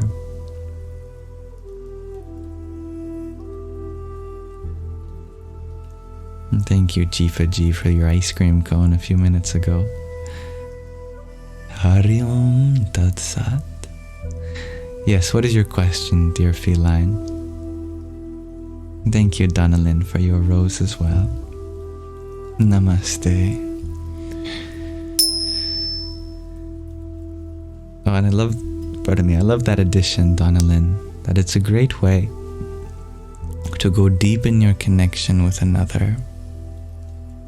And I love that as well, not the stand user. Conflict is unavoidable. Kids learn to process emotions based off how parents deal with conflict. That's a very important thing to keep in mind too, that our actions set a precedent for others too. And I'm happy that you find this environment helpful to you, Sadiq, and that you found it soothing, Nancy. Billy, you're wondering if I have a filter on, as my eyes are glowing blue tonight. I don't think so. I do have my saturation boosted though, a little bit. In other words, it's just taking the blue that's already there and turning up the saturation. But I have heard that my eyes do change color from people in my life, particularly after I cry. Many times after a good cry, my mother said, "You know, I hate to see you cry, but your eyes are the brightest blue right now." Now, I actually haven't been crying either, but maybe there are other factors involved too. Feline, yes, keeping an eye out for your question, you share. When people are arrogant, aggressive, with no respect towards you, you just go crazy. Well, I don't blame you for that. That reminds you that your stepfather who told you you were nothing. That does sound like a traumatic wound that you are still healing from. And what a brilliant self-analysis you've done, that you are able to recognize that when people show signs of aggression, a lack of respect and arrogance, that reminds you of something that traumatized you, a trigger. Being able to be aware of that is half the journey there, I think. Oftentimes we don't even realize what's triggering us or why it's triggering us. So being able to recognize that is a beautiful step on your journey to healing. I don't know if there was a question alongside that perhaps didn't come through. But if you're just kind of bringing that into question in general, I think that's very natural and something that many people are going through. So you're not alone in that. And hello, Stellar Frosts. Welcome. Thank you, Babblefishy, for your finger heart too. Hari Om Tat Sat. That is a unfortunate assumption you've made about me, Stellar Frosts. And if it sounds like the way in which I express myself is somehow disrespectful to you or another culture that is important to you, I'm very sorry. I hope to tell you with sincerity that this is the way I speak. You can ask people in my life, and it's a common question, And it's answered in the question of the frequently asked questions document in my bio. And it's true, I did see that Reddit post, and that hurt me when I read that. And since then I have provided a comment there that hopefully answers it. And in my old videos, I was masking. And I think that's what maybe perhaps some people get confused by. That they took my old videos as my real voice, and now this way of speaking as a fake way. But I wish to affirm to you that it's the other way around. Actually, my voice is naturally more high-pitched than the way I made it seem in my videos. And actually, in the raps that I used to do, I would pitch my voice down using a program called Audacity.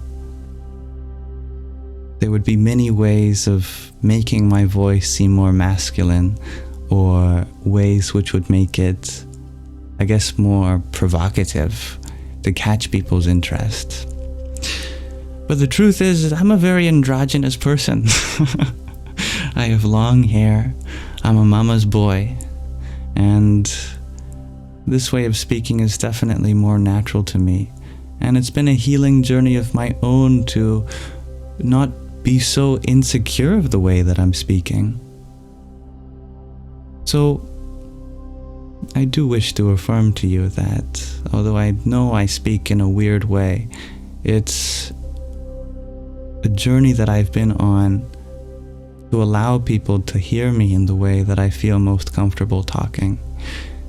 And if you are uncomfortable by my shift in the way in which I express myself, then I apologize for expressing myself in a way which was dishonest.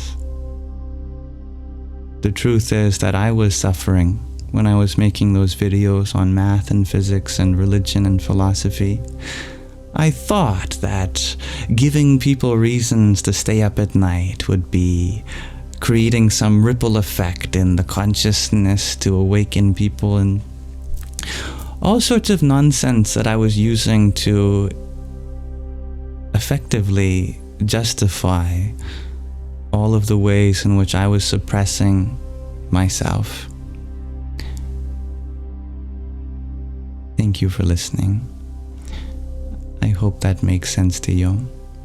And I hope that serves as an example for many other people who may be self-conscious about their voice. That the way you express yourself naturally is beautiful. And if anyone tells you otherwise, that's a reflection on them, not you. We are unique souls. As such, we all experience this life differently. The way in which we express that experience, I think, should reflect our uniqueness too.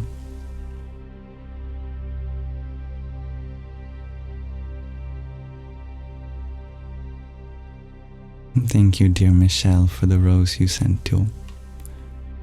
Radhe, Radhe.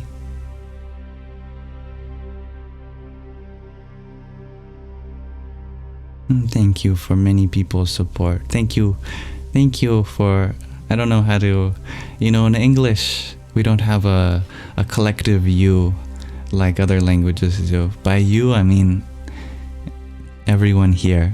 By you all, I guess. Thank you for your affirmation, your support.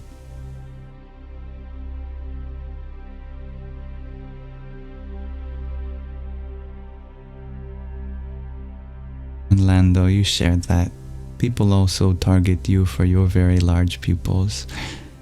Always thinking you're high. Do I think our awareness is linked to our pupils?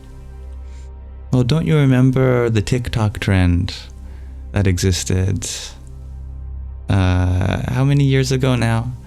Where there'd be a specific audio that you'd listen to, and you'd point the camera to your eye, and then at the beat drop, you'd imagine your crush, I think, kissing you. And so people would do this trend, and right at the beat drop, right when they think of their crush, thinking them, their pupils will just go like, I'm sure you've seen at least one of them. They got millions of views. I think that's a very clear way in which what we keep in our mind has an effect on our pupil size. There are many factors, not all of them relating to substance use. And it is one of the challenges that I have to deal with too, because part of the things that I talk about inherently involves kind of a holistic understanding of what's possible naturally. And I've come a long way myself with substance use, and I'm very happy to say now that I don't use any substances to get into any kind of meditative or blissful state, that all of the bliss or peace that I experience now is something that exists within everyone, without reliance on anything that could be separate from them, their system. So I empathize with you there.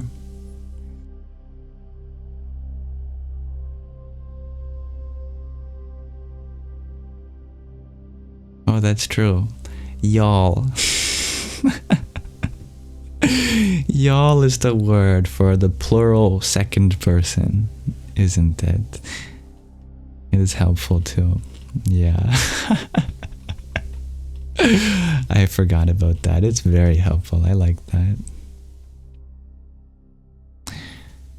Speaking of first, second, third person, and singular or plural, Sanskrit has a 3x3 grid, and I think it's really interesting that there is first, second, and third for singular, but also for a dual and a plural. Because it often arises that we're talking about the balance of two things, or the relationship between two things. Having a dual grammatical case is very useful if there is a duality between many parts of our existence. Sanskrit saves us the trouble of having to specifically narrow out two from the plural by just giving us a plural case in the dual as well as plural, I mean. And I think that's very beautiful. But in English, I don't think we have that, though we have a plural second person, y'all. We have to say you both. But maybe someone in the South has a way of saying you both in one word. You both. I don't know. Or you two. You two. Yous guys. That kind of works too, Billy.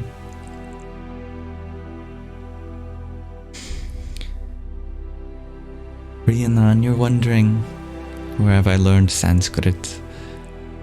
Well, thank you for finding my speech well.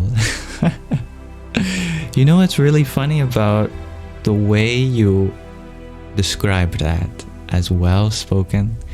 Hello, Lorena. Is that, in some sense, is a correct translation of the word Sanskrit itself. Actually, the Sanskrit word for Sanskrit is Sanskritam, and that means well expressed or well formed. It can be used to describe that which is perfect. And I think that's hilarious, that the name of the language kind of means the perfect language itself. And hey, it's a bold claim, but they've got the precise geometric structures to back up this bold claim. I think of all the languages, Sanskrit as being the most ancient. It has some of the most sacred components that give rise to such a pristine structure like no other. Anyway, Where have I learned Sanskrit? Well, of course, practically speaking, you can find these Sanskrit tables online, which tell you about grammatical case endings and tables of words and tables of sounds too. It's a very visual language, even though it's an oral tradition mainly. The visual because it forms all these 2D structures. Those are some of my favorite things to look at, by the way, is just tables of Sanskrit. On any given day, you can probably make a bet that if I'm not live, I'm probably looking at one of these tables or creating one myself. I was just doing that before I was live today. Anyway, you can discover so many things about Sanskrit just by looking at its tabular nature, its structure, the way in which it forms relationships between rows and columns and adjacent cells. Sanskrit is referred to as a revealed language because it reveals itself to you as you study it. And that too is a bold claim, but let me give you an easy example. If you were given a table of this maybe Sanskrit sounds, and maybe someone had ripped off a corner of it, just by studying other elements in the table and their relationships to each other, you could fill in the missing cells in that table. In other words, Sanskrit reveals components to you that you have yet to discover due to the interconnectedness of everything. So if you have a curiosity and inquisitiveness to you, even learning a little bit of Sanskrit is enough to learn the rest. And I think that's one of the most magical things about this language. And I'm happy that my English is processed easily for you, Shakirov.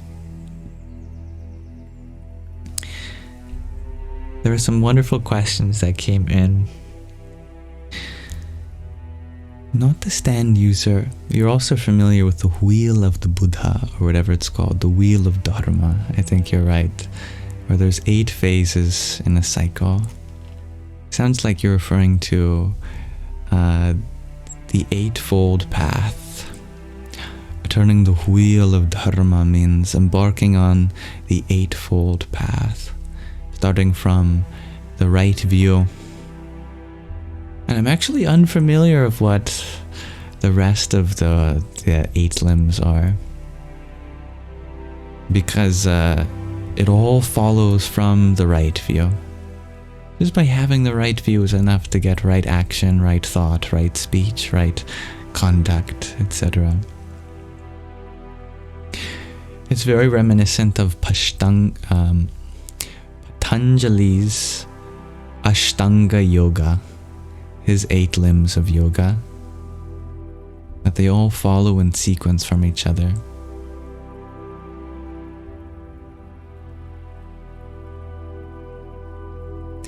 Hello, Demad. Danny, you were wondering if I can explain the wheel of Samsara.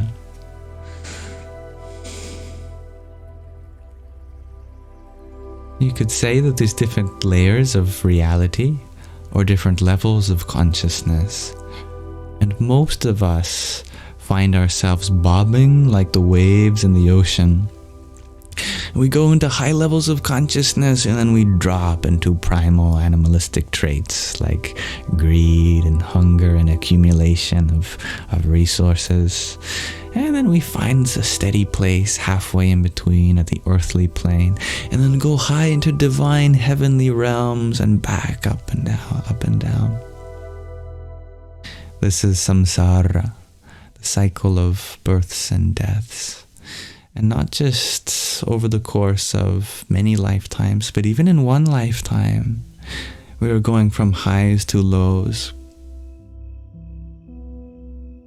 The fundamental reason this is the case is because we are invested in something temporary, and everything in material existence is temporary.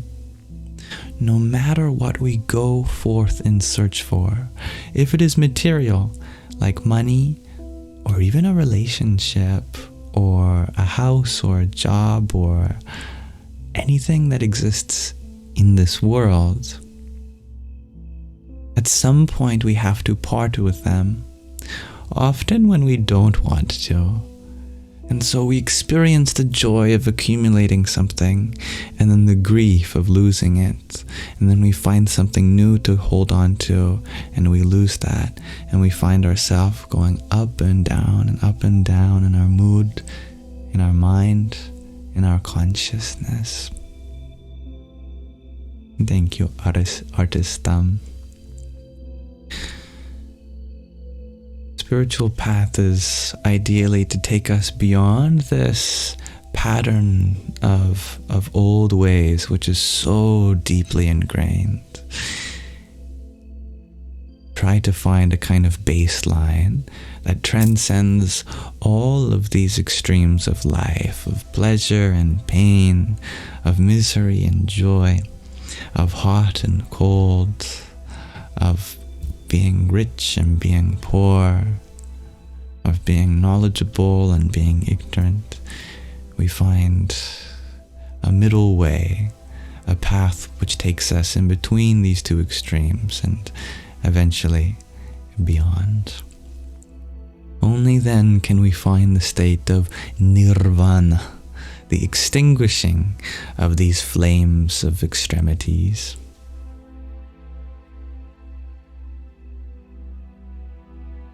Feline, you share that your cat Pepita is listening and having an eye at my live.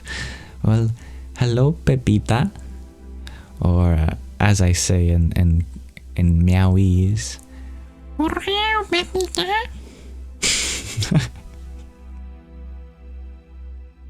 They'll understand. That's a very cute name for your cat, Pepita. And hello dear Dansuela. Welcome. Thank you, Jennifer, for the heart me and team bracelet you sent a few minutes ago. Hare Krishna. And Anna, thank you for your cloud bread.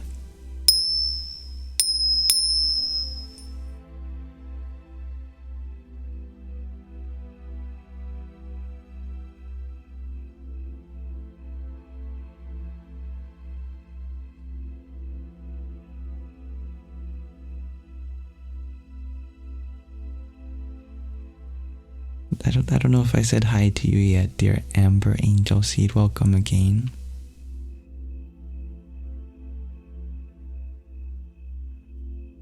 You share that you literally felt out of nowhere my live stream calling you. Well, welcome. Dr. Ginny, you like my tiny beanie. And you two are wondering what's on my shirt. It's a Buddha. And the Buddha's head is behind the yam, but very peaceful. And below the Buddha, he is saying, classic saying of the Buddha, let that shit go. Of course, he would probably use Sanskrit or related words.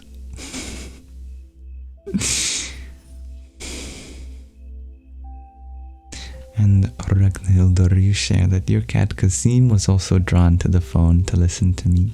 Oh, that's very sweet.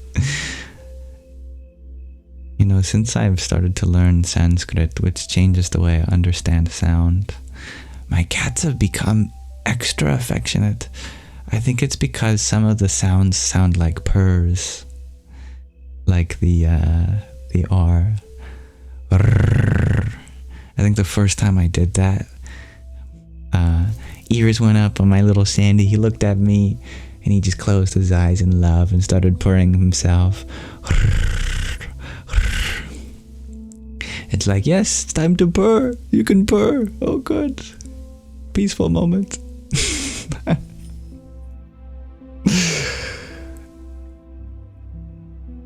Dr. Ginny, you share. Alfie, your cat always listens as well. I love that. It's something I seem to get a lot, is that people's cats are around and I guess aren't annoyed by my voice, at least. I should tell you the story that I have a deep deep affection for cats because when I was born with cradle cap. And my doctor was worried that it might be conducive to pneumonia, which in babies is very deadly. And so I was to return to the doctor frequently for a checkup on my cradle cap. And so my mother was trying to keep a very keen eye on me and taking me away from sources that could affect my immune system, like my dear cat Simba at the time. But my mother forgot for one moment and she left me alone with Simba, or Simba snuck in, I'm not sure, one of those. And Simba started licking my cradle cap. And by the time my mom returned, she was horrified that this cat's tongue has been on this cradle cap, that my doctor was worried about how it would affect my immune system, etc.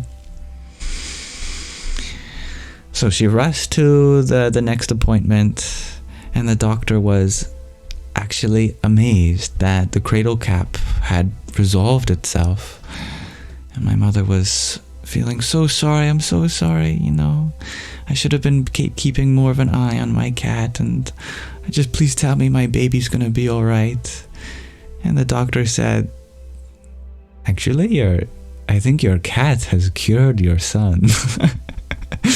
I don't know what kind of medicine was on her tongue, but he's perfectly fine. He's gonna be alright.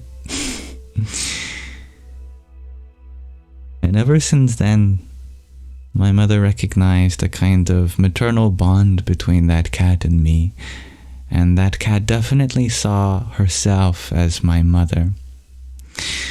And so she was like a second mother to me, our cat. And now whenever I see a cat, I think of my mother. I think of motherly qualities that exist in all beings. And later, when I came to know spiritual things, the Buddha, the Bodhisattva vow is to understand that in this endless samsara, all beings have been your mother at one point, and you have been theirs too. And so it's probabilistic certainty that this dear cat Simba was a mother to me in one life or another. And I'm sure I'll get to return the favor to her one day by being her mother too. And because of that, I have such a deep affection for cats, and perhaps I in some sense owe my life, or at least some quality of my life, to the feline kingdom, if you want to call them that. Deep respect to all the cats in the world. I look up to them.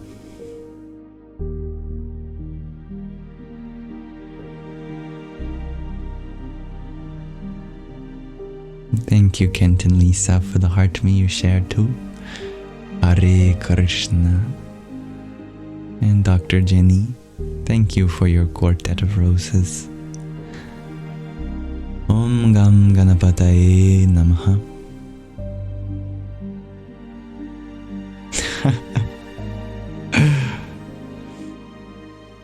I'm glad you liked that story, everyone.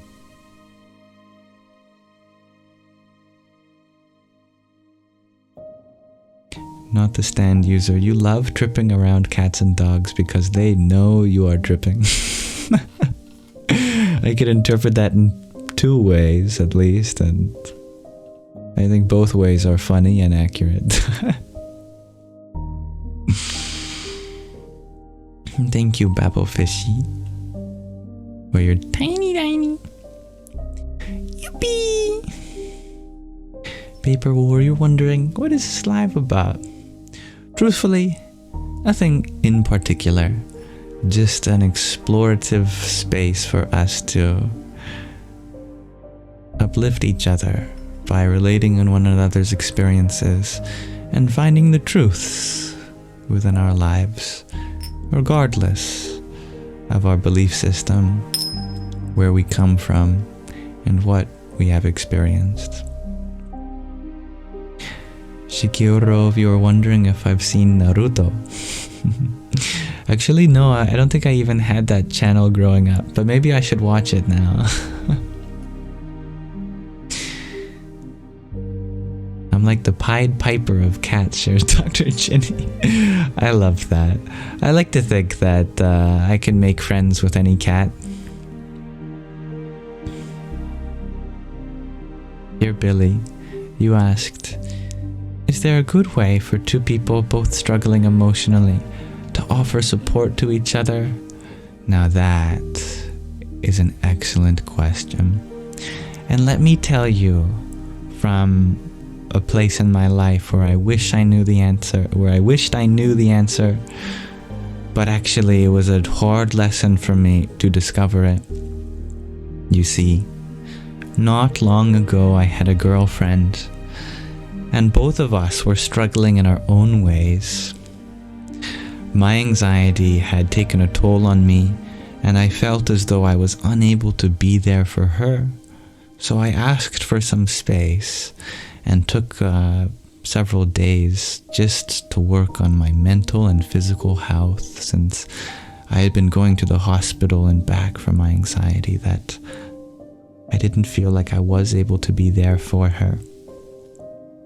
Incidentally, at the same time that I was taking space, something very traumatic happened to her, which I won't go into detail for. And she really felt like she needed me in that moment, but I didn't feel like I could be there for her. Eventually, this was a very pivotal moment in our relationship, and we ended up parting ways to discover our own independence. But in that experience, part of me realized that even though I was suffering, I didn't have to be strong for her. And because I thought that I needed to be, that's why I wasn't there for her. And now I recognize the suffering that the two of us were going through as an opportunity to confide in each other's vulnerability, that we don't have to solve each other's problems. We just have to empathize with the fact that we are both going through something. And having that kind of acceptance, that acknowledgement, that understanding, I think in many ways is enough to console the other person that, hey, we're in this together. You're having a hard time, I'm having a hard time, and that's okay. We're having a hard time. And I'm very grateful for that experience, as it has allowed me to reflect on this very fact that we can share vulnerability rather than one person being vulnerable and the other person having to be strong, or vice versa.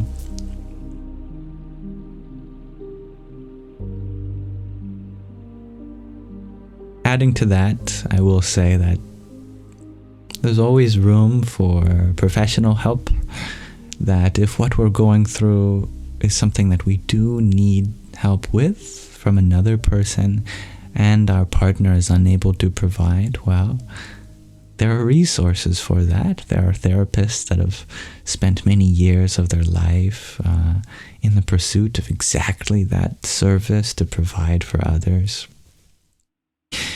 And there's no need to be self-conscious of something that we can't provide if it's just outside of our capacity to.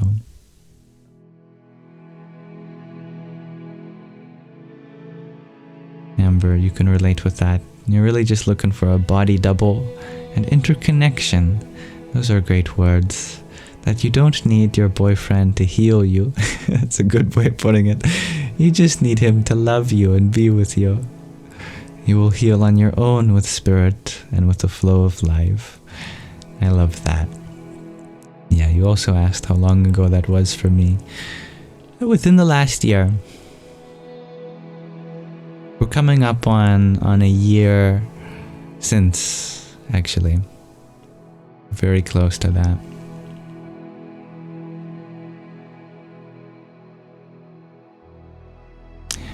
The subtlety of relationships. I like your way of making a nodding emoji, Anna. The smiley face and an up and down arrow. That's very resourceful.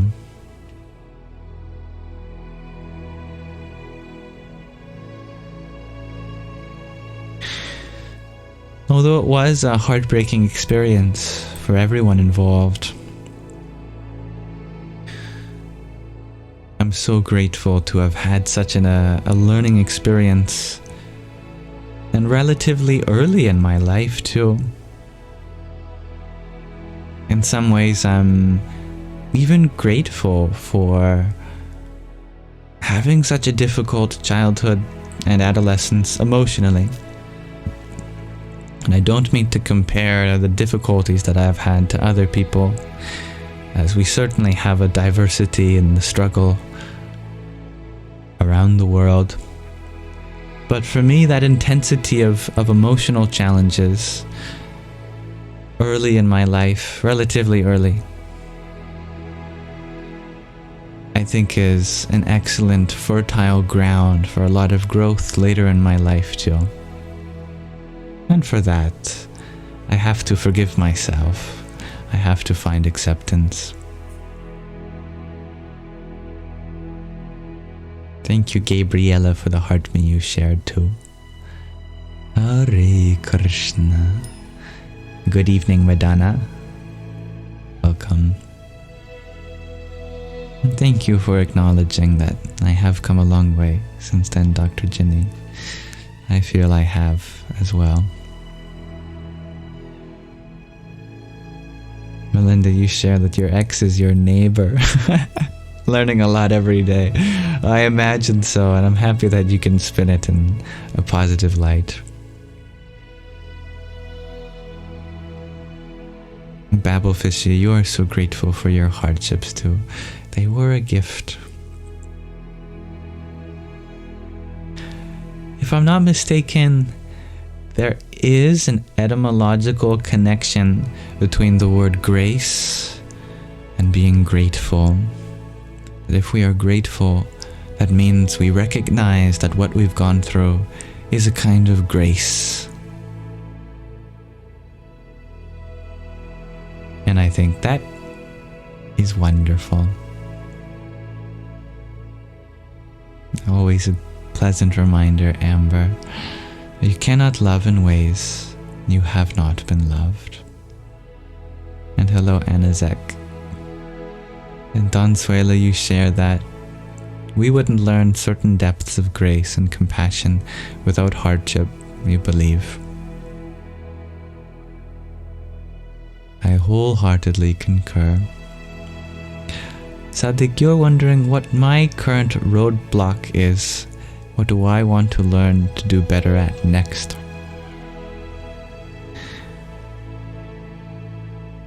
Right now, I'm very invested in learning ways of speaking that are conducive to understanding. As such, I've taken up what's called in Sanskrit a tapasya, a penance, and I've done so with a goddess called Saraswati. And so every day I have been praying to Saraswati, the goddess of language, to give me the right words. Only she can provide me with ways of navigating the most difficult of challenges, verbally, through our communication. And I'm excited to continue to learn all the nuances, all the subtleties, and all of the sacred qualities that go unrealized in our language.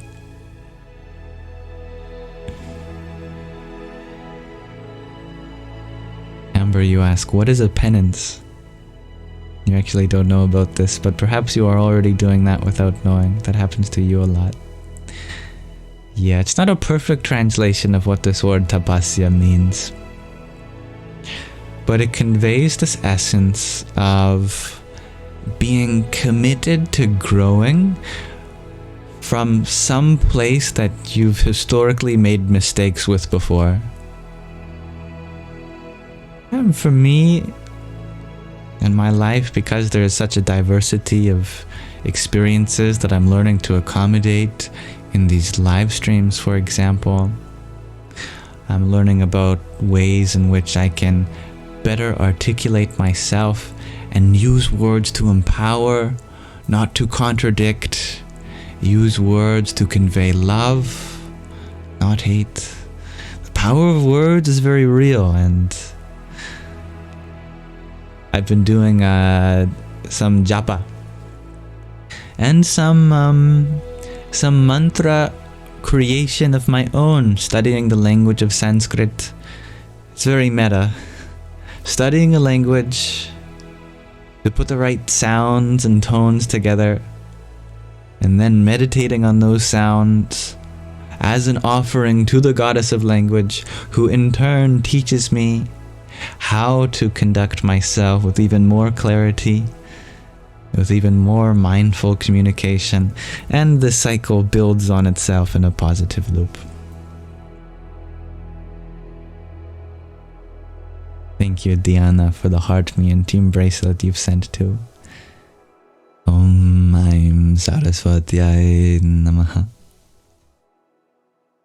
Thank you, Advaitam Aiternam, for your rose as well.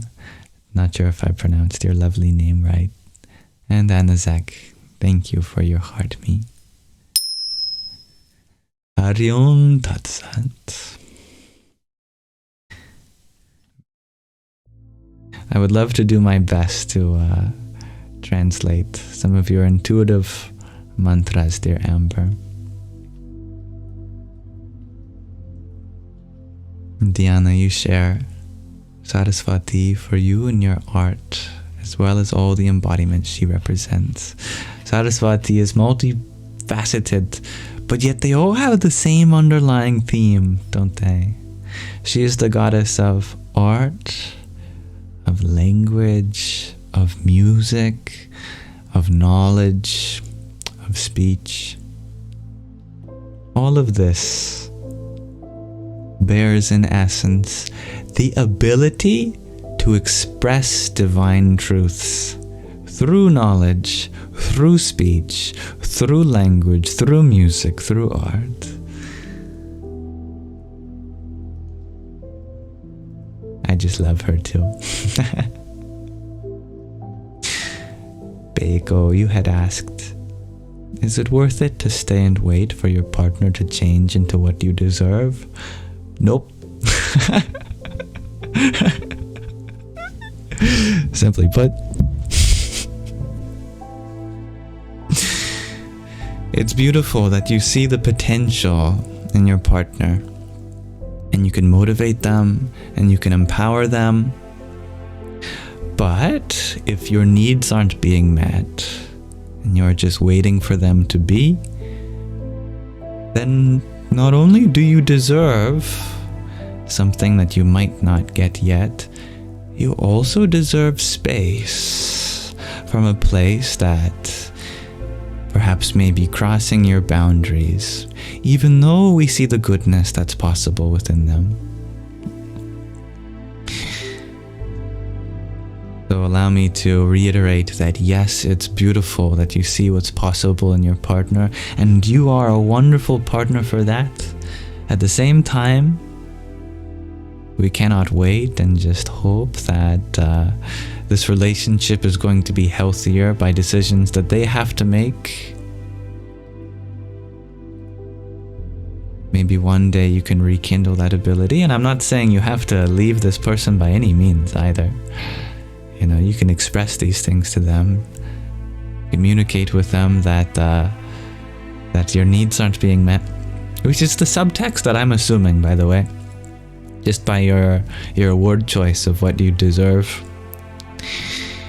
If you're willing to work through that with them, all the power to you. But if by their actions they have shown that, if they have basically shown that you deserve some space from this experience, then please take that for yourself. But I trust your intuition. Obviously, you are more familiar with your needs than I am. If there is a way of things working that's realistic, then that is my best wish for you. Regardless, I trust your choice. And you don't have to make a choice right now. I can emphasize that. Unless you need to, no need to make sense of things in this moment. You can continue processing it, meditating on it. Tattvam Asi, you share that your first Sanskrit poem you had to learn was about Saraswati in school. I love that. She's one of the oldest of the deities. She's in fact a Rigvedic deity appearing in the very first mandala of the Rig Veda, the oldest of the revelations. I'm wondering if you remember that poem. I would love to hear it. No, you're very welcome, Beiko. I hope that I have been able to understand. If not, you're always welcome to provide more context, or tell me what you think you should do, and I'd be happy to affirm you that I trust your thought process. Good night, dear Dr. Ginny. It is getting a little late. I think it's an appropriate time to start winding things down for this live stream today. Oh, you do remember the poem, Tattvamasi. Saraswati Maya Durshta Bina Burshtak Dharani. Or, and Vidya Dhana Karotume. You're sure you butchered that? Sounds like Sanskrit. That's beautiful. I'm not sure I know what this means, although I recognize many of the roots. Thank you for sharing that. Alright, in theme with closing of our Sangha, I'd like to ask you my question of the day, which I still need to fix because I use the space to transliterate a mantra, but I've made sure to copy the question to my clipboard so I could put it back later. Today I wonder from you all, what is something that you find to be oddly relaxing? You know you have one. I know you have one. Maybe something that others wouldn't even find relaxing. We just naturally find some sense of maybe satisfaction in. Thank you, dear Anazek, for your finger heart too. There's one for you. Radhe Radhe. You're surprised that you yourself remember that Tattvamasi. It's wonderful that you do.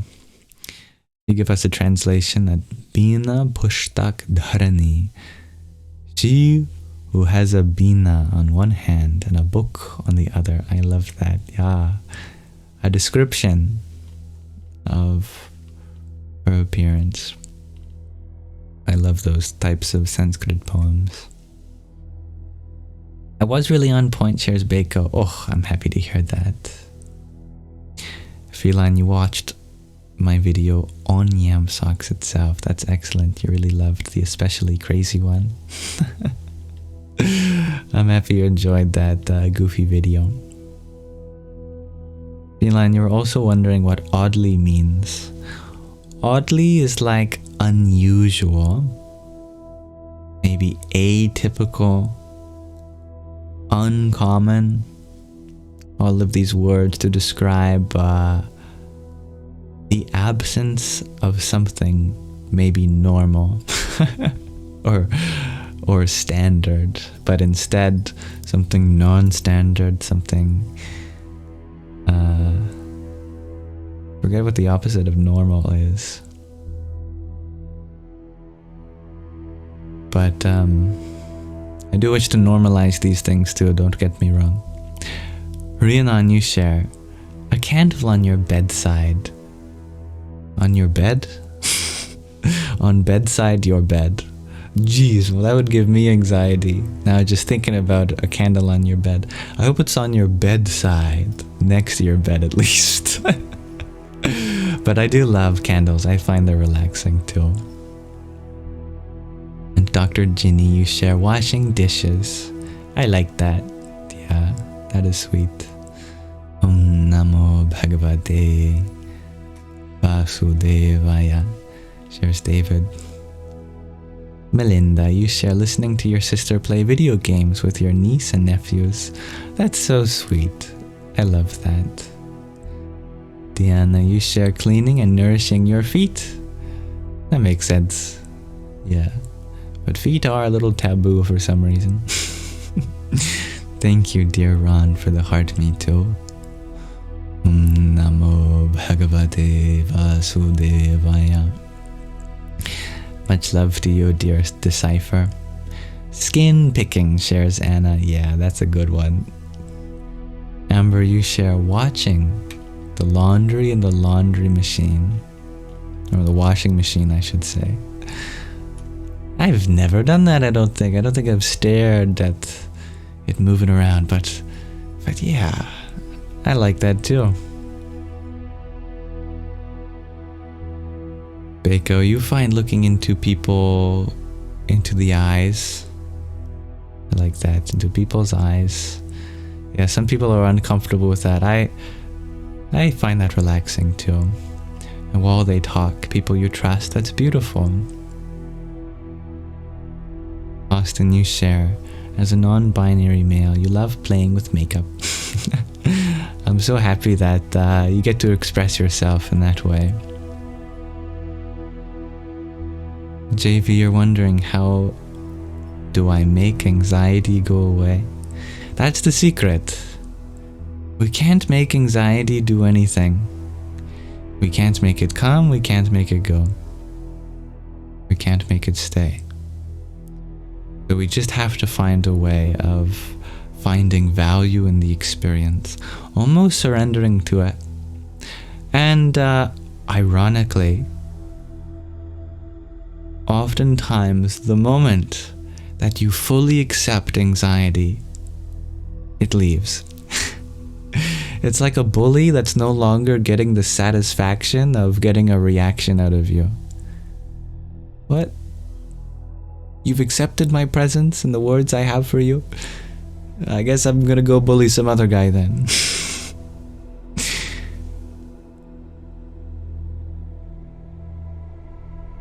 I hope you find, in the same vein, that actually making peace with the anxiety itself is a sure way to have the experience leave a little swifter, or more generally go more smoothly.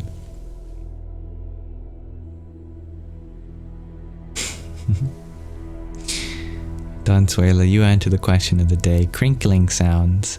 You used to think it was odd, but there's lots of ASMR videos with those sounds. Absolutely, I love those too. Previous cat of mine used to love crinkling sounds too, which I thought was funny because a lot of cats actually, that triggers their gag reflex. You make a crinkling sound next to a cat, they'll go but not my old cat. The Divine Feminine, you share going to the outdoor hockey rink and shooting pucks at the net. Oddly relaxing to you. I love that. Sleep, shares Priscilla. Well, that's not odd at all.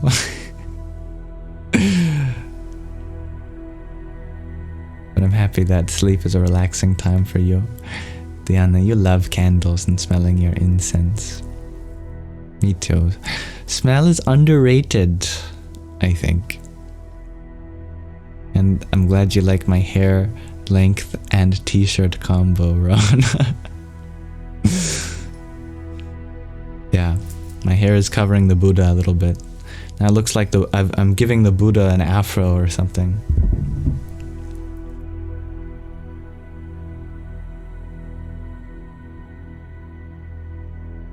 Yeah.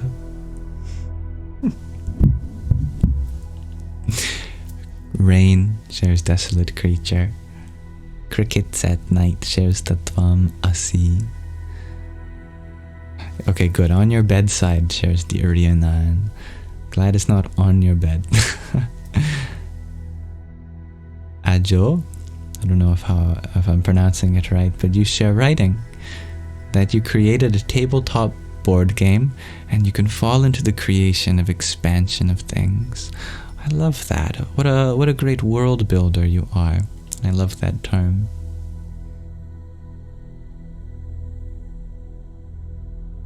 Thank you, Res. It is true.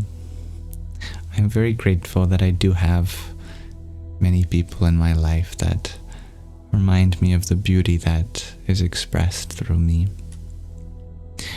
Matt Giza, you share folding ears. You also enjoy nibbling on ears. That's fun. Good night, dear Priscilla. You just have to go through it and accept it. Oh, perhaps your previous comment was directed towards those who are going through anxiety, that if you have someone in your life that reminds you of how beautiful you are, how can you be anxious when you are immersed in the beauty of this experience?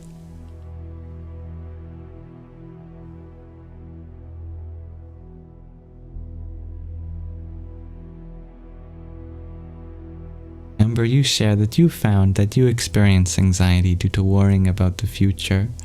It's about control.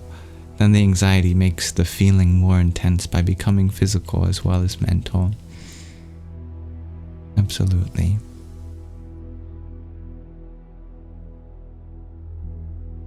Anna, you share, don't make fun of cats, there will be punishment. I agree. And the cats themselves will be doing the punishment. I think cats just know when you're talking negatively about them. They just got that look in their eye and they start growling. Swat you.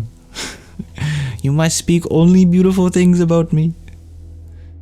In ancient Egypt, I was a god. You must treat me as one. And that's why it dissipates when you make peace with it. It's a beautiful observation that you've connected, dear Amber.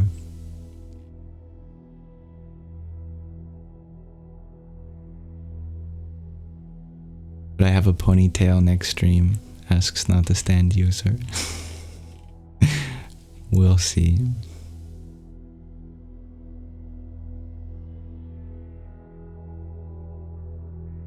Good night, Deanna. Baking, shares Calcito. That's beautiful.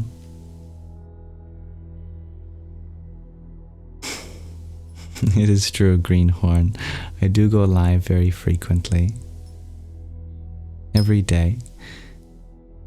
You share that if I had any wisdom, I'd get out of here. I don't blame you for thinking as such. Actually, truthfully, I don't use this app much. I don't scroll on it or watch lives.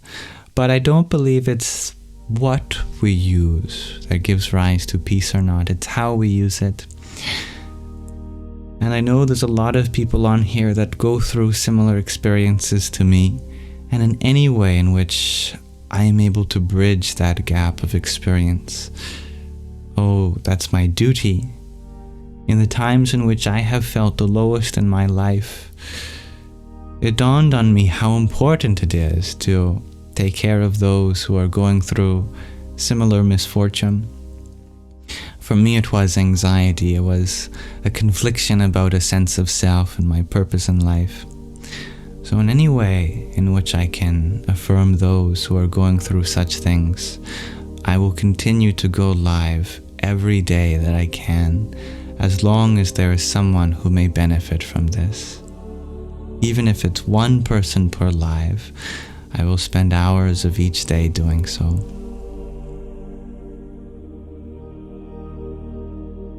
Thank you for exploring this question of the day together. Minimize it there for now.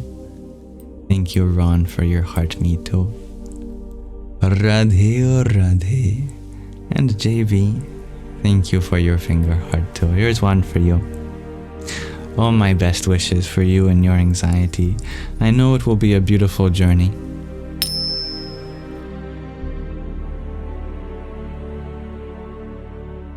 So you ask how to accept anxiety. If you accept anxiety, does your heart stop racing? It can begin to slow down, absolutely. And with that, the slowing of our breath too, and that's important. Anxiety is not life-threatening, by the way. I wish to affirm you of this. And the proof of that is that I've gone to the hospital many times for anxiety, and they always sent me home. And not because doctors are heartless, that they don't understand, but because there's nothing that they can truthfully do, and that they trust that they're not going to be physical consequences that take your life away, like your organs shutting down or your heart stopping or anything like that. There are mental conditions that are life-threatening, like severe depression. Absolutely, if you go into the hospital and you tell them that you're severely depressed, they will keep you there. Anxiety, on the other hand, is known to be perhaps one of the safest of all disturbances of the mind, because it does not lead to heart failure. You're not going to forget to breathe and pass out. You are not going to die, even if it feels like your heart is really beating. So don't worry about that. I was so anxious about my heart beating that I begged my doctor to do every test under the sun. So we did the classic stethoscope, asked me to breathe in, breathe out. I wasn't satisfied. I went in to do, an ultrasound on my heart, and the cardiologist affirmed my heart's very healthy. Additionally,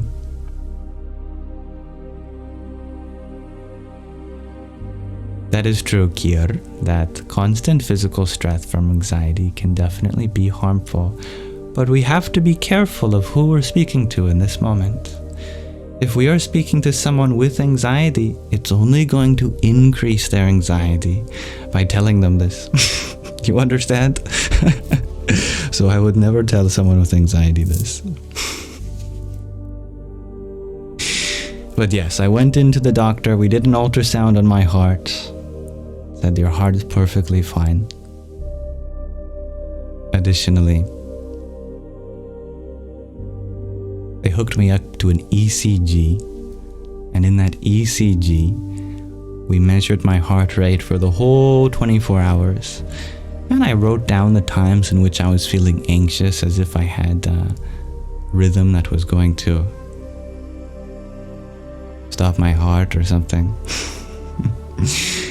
And again, someone very smart reviewed the whole 24 hours, and they couldn't find anything wrong with the heart. So it's very important for me to affirm to you that your heart is not going to stop beating merely because of anxiety. Yes, there are long-term consequences to being under stress. But if you are worried about those too, then that'll just contribute to your anxiety.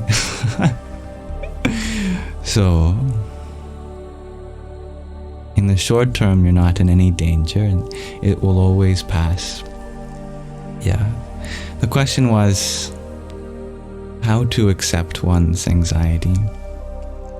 You share, JV, that your anxiety turns into panic attacks. It feels like you are dying.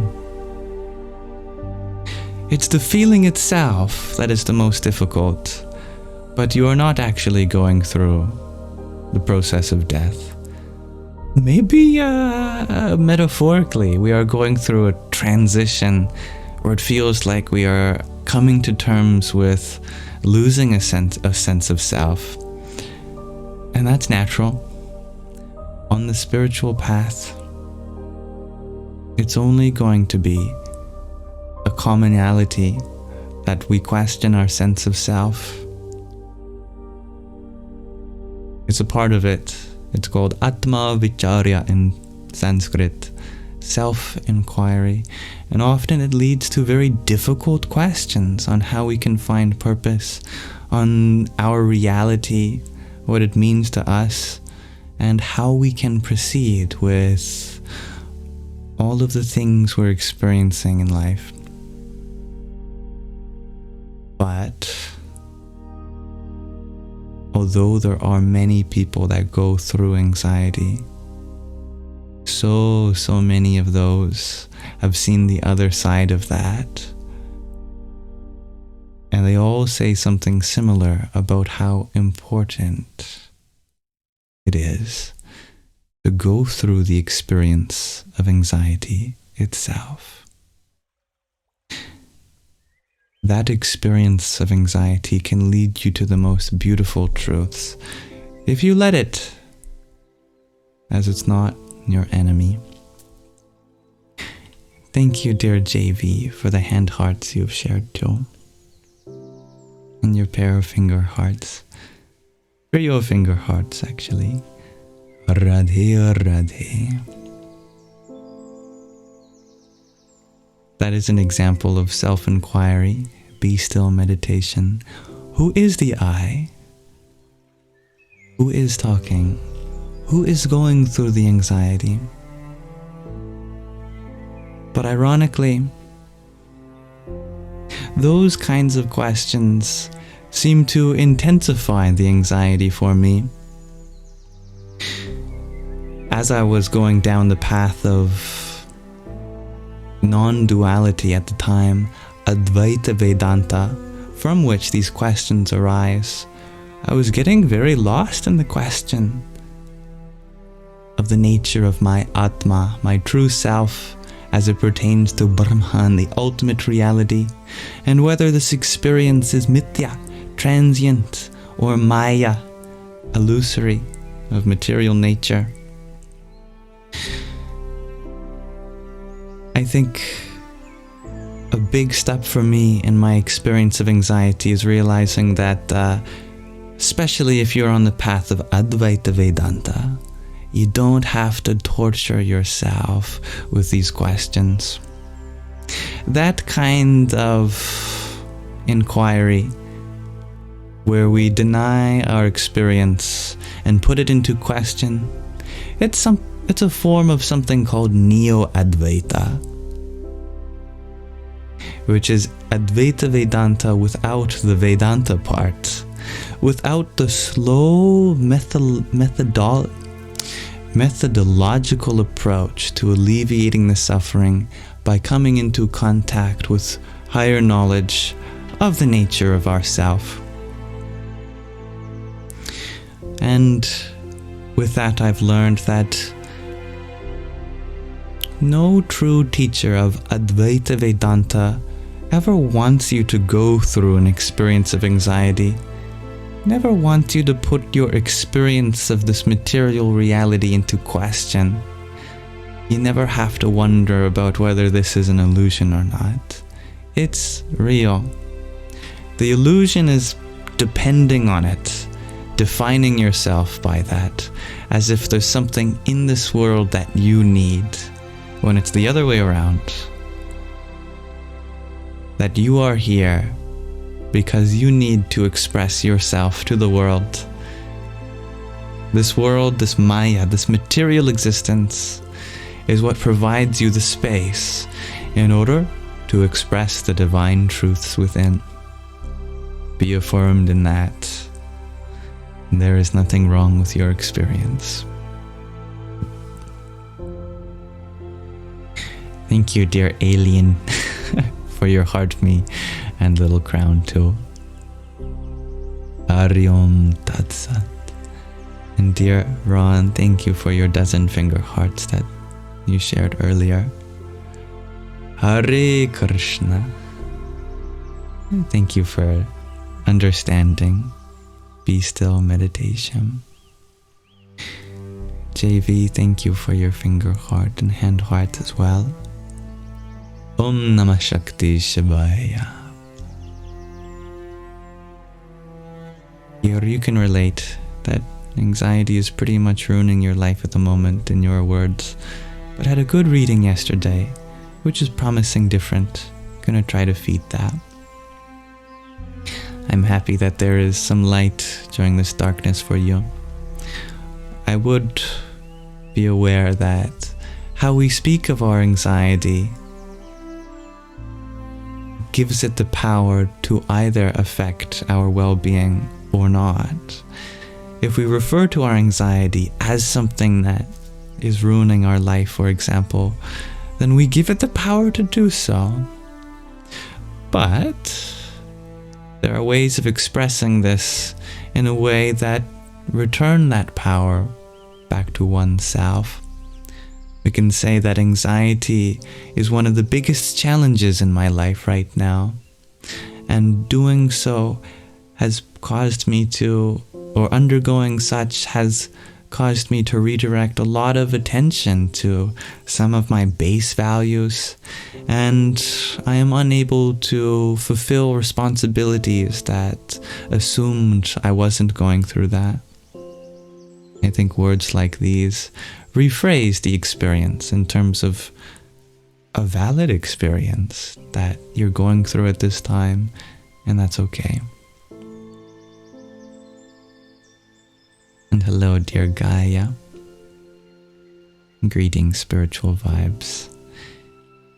Yuri, or also wondering where my slight accent comes from. I think it's just the fact that I'm unique.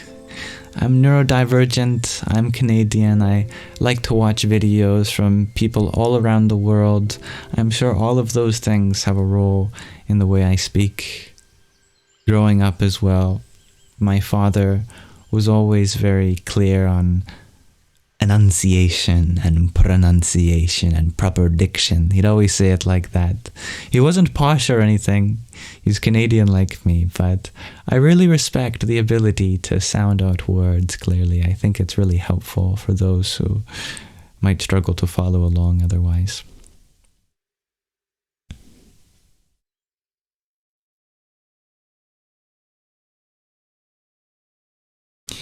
And Be Still meditation, you found that if you're angry at your anxiety, you will have anxiety and anger.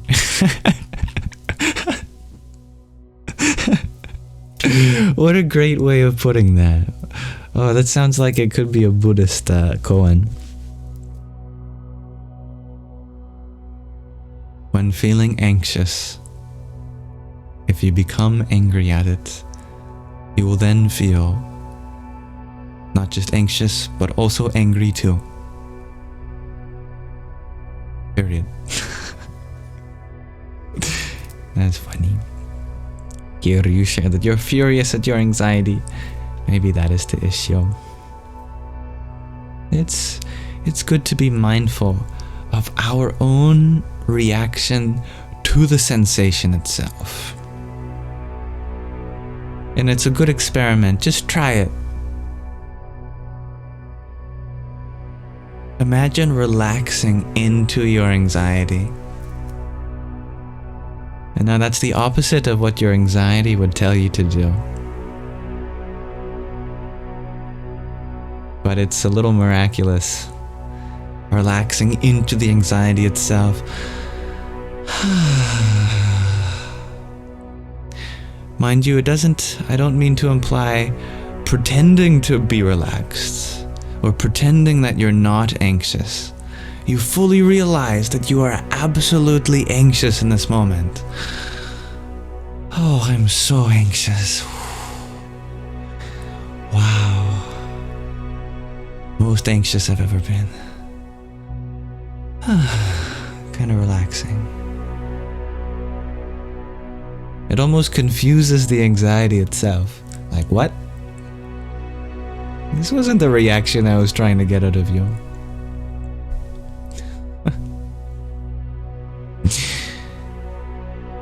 I love that addition. Be still meditation. When you invite your anxiety to meditate with you, with curiosity and compassion, it gets bored. Yeah, I like that. Hello, Vanessa. And that's a great rephrasing of the sensation too, Jaden. Replace nervous/anxious with excited. Very true. There is something very similar to excitement in anxiety or nervousness.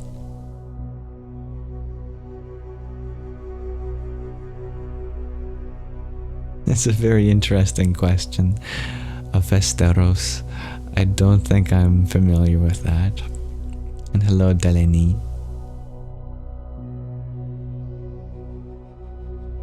Thank you, Vanessa, for your heart meet too. Radhe, Radhe.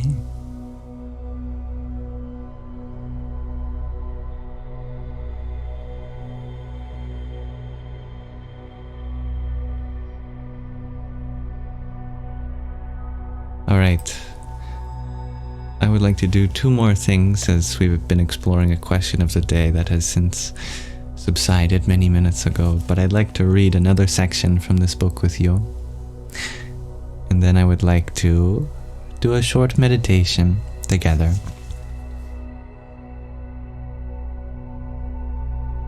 And Sylvie, you're wondering what my background is again. You're referring to the background of my life, not just what's behind me. I live in Canada. I was born in Canada. And I've had a very unique life that probably could only be answered in as much time as it has taken to experience it. But behind me is a galaxy, a tapestry, and a couch, and some hanging lights. Alright, let us explore some more truths relating to our heart chakra, in fact. The cardiac plexus, a place in which we feel so many feelings, so many emotions, a place with many associations. Thank you for your suggestion, Avesteros. I do love Ram Dass.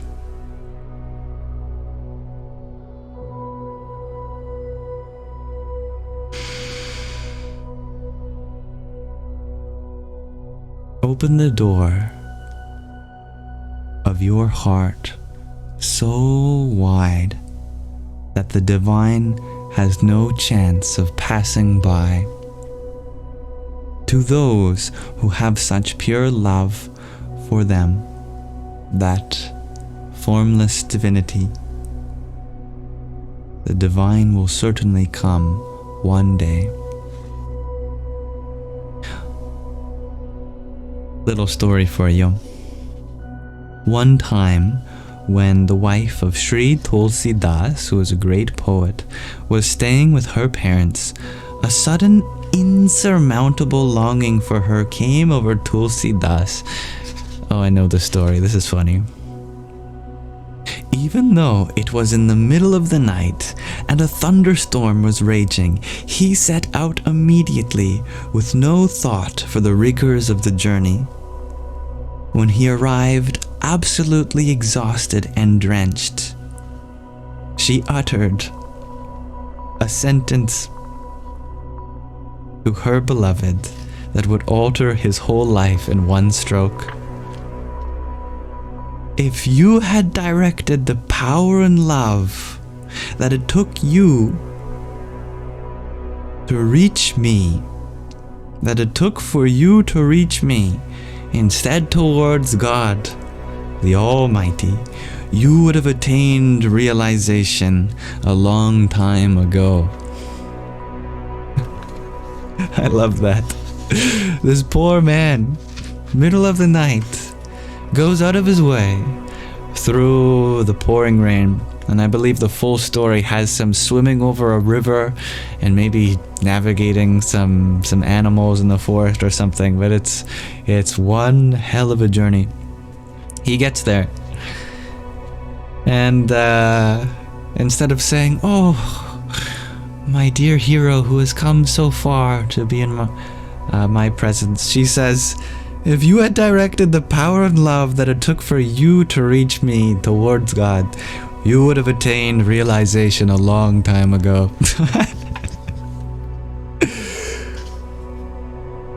Deeply affected, Tulsidas henceforth withdrew from the world.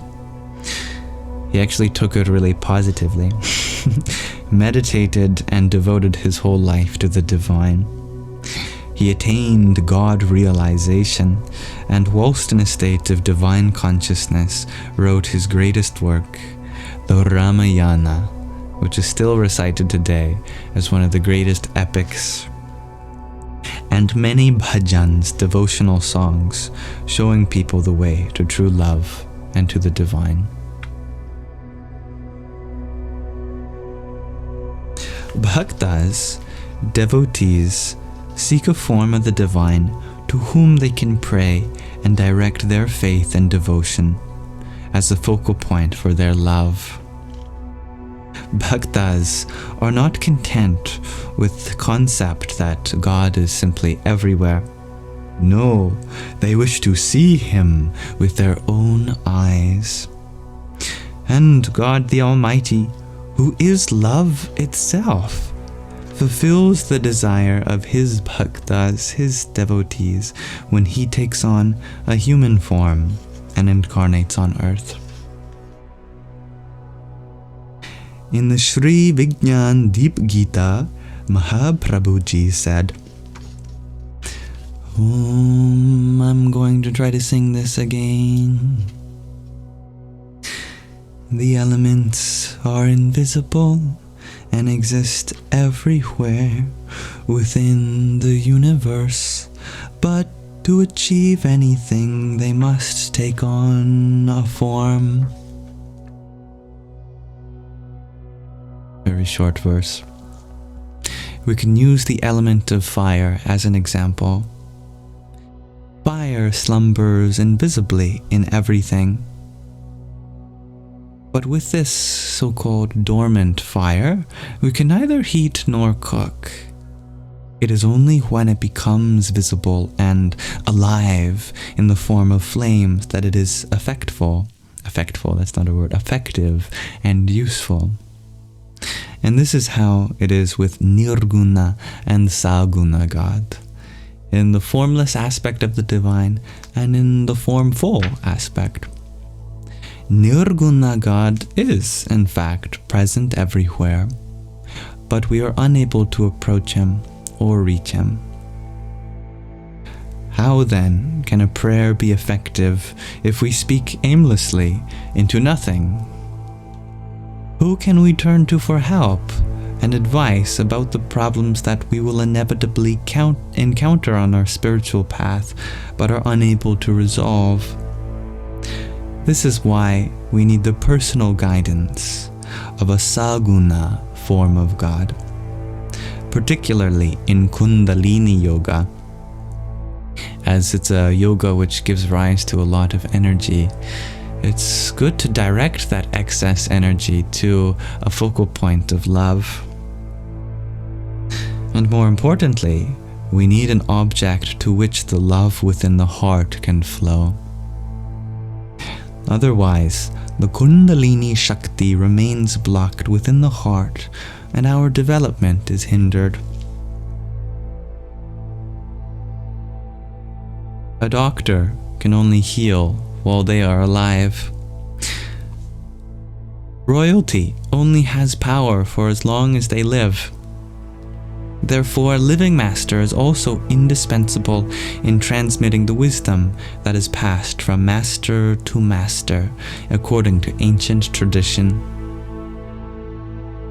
The master gives instructions on how to guide our bhakti, our loving devotion,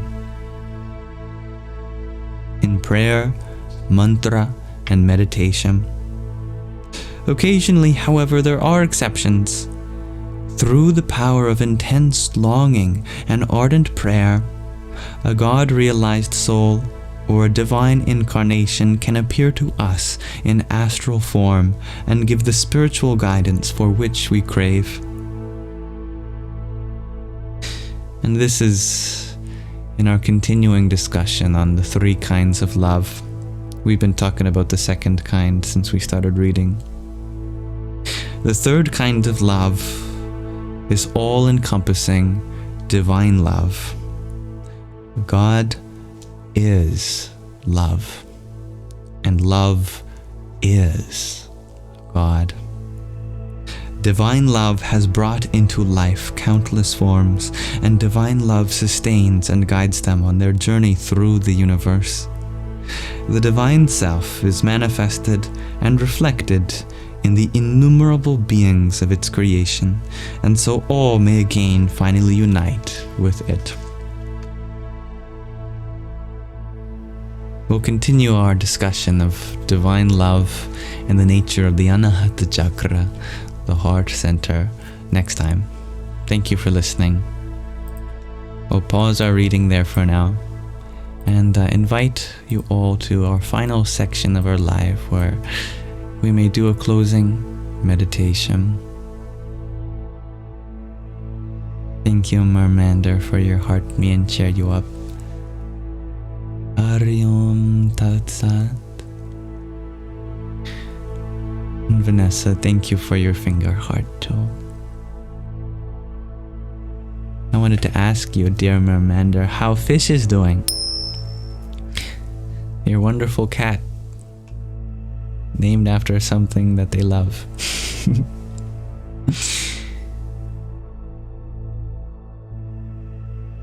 Mika, you were wondering, what is Kundalini? It's something that we've been building to as we've been reading The Hidden Power in Humans. If you wanted to listen from the earlier readings, I've uploaded them all to my Yamsox Lives YouTube channel. But in short, Kundalini refers to our dormant power, that we have so much ability that we don't realize. It's often translated to the suppressed power of the mother, because we all have a cosmic mother within us, not just a mother for a child, even someone like myself who's born a male. There's an aspect of the cosmic mother that exists through me, and activating that power gives rise to such an expression of the self, such a love, such a potency.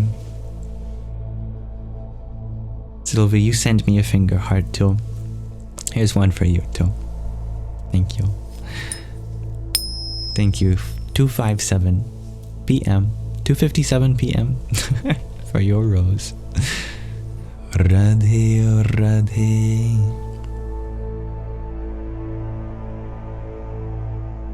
Oh, it's Pivotal Intentions. Nice to have you here by another name. Yes, I'd like to end our live stream with a meditation.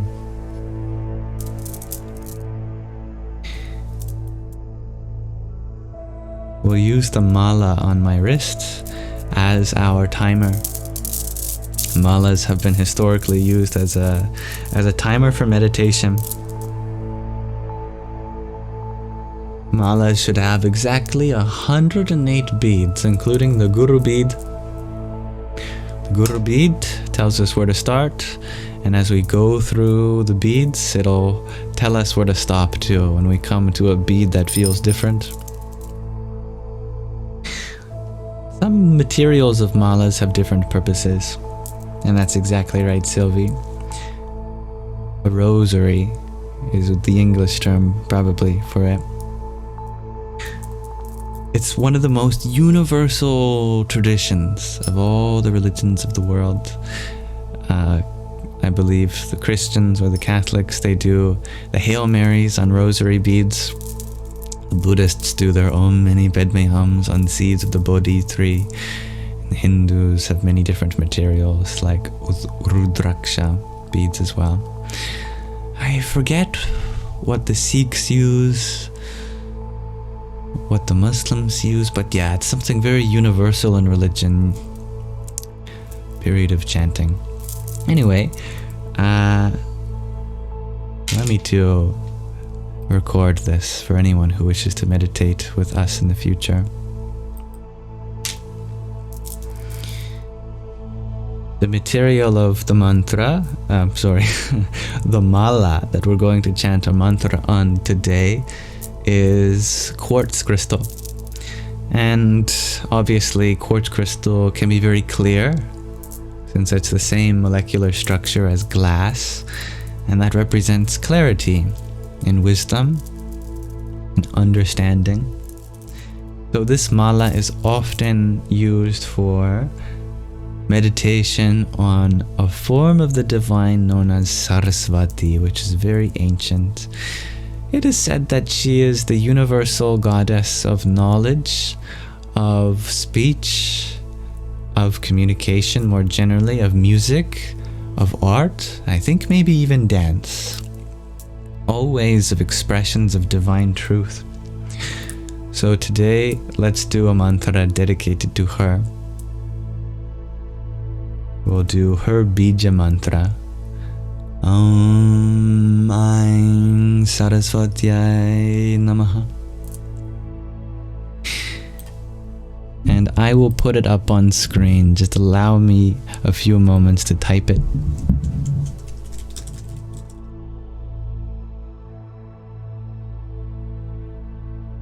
Have I spelled that right? I forgot an S. Glad I double checked. And I put in an extra I. This is why we're going to chant to her for precision in communication in our language. Here. Om Aim Saraswatyai Namaha. Some points on pronunciation. Om is the famous mantra by itself. Om. Aim is Saraswati's essence. It is said that divinities have a sound that resonates with her essence. For her, it's Aim. Also, Aim is said to be the complement of Om. Om, if you listen closely, goes from A to U and back to A and U are limits of the vowel space, but so are A and E. Aim.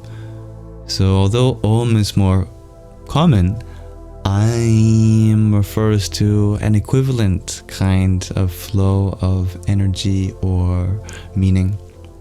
And so it's said that these two together represent a beautiful duality. Saraswatyai means to Saraswati. Saras meaning a pool of wisdom, speech, a place in which we can express truth. Vati means one who possesses Saras. Saraswati means one who possesses Saras, that place of speech, of being able to express divinity. The Yai at the end means to Saraswati, and Namaha means salutations to. And that H at the end is an expulsion of breath called a Visarga. It is a release of the breath within. When we are chanting to the goddess of knowledge, and language, we should be precise with our knowledge of language.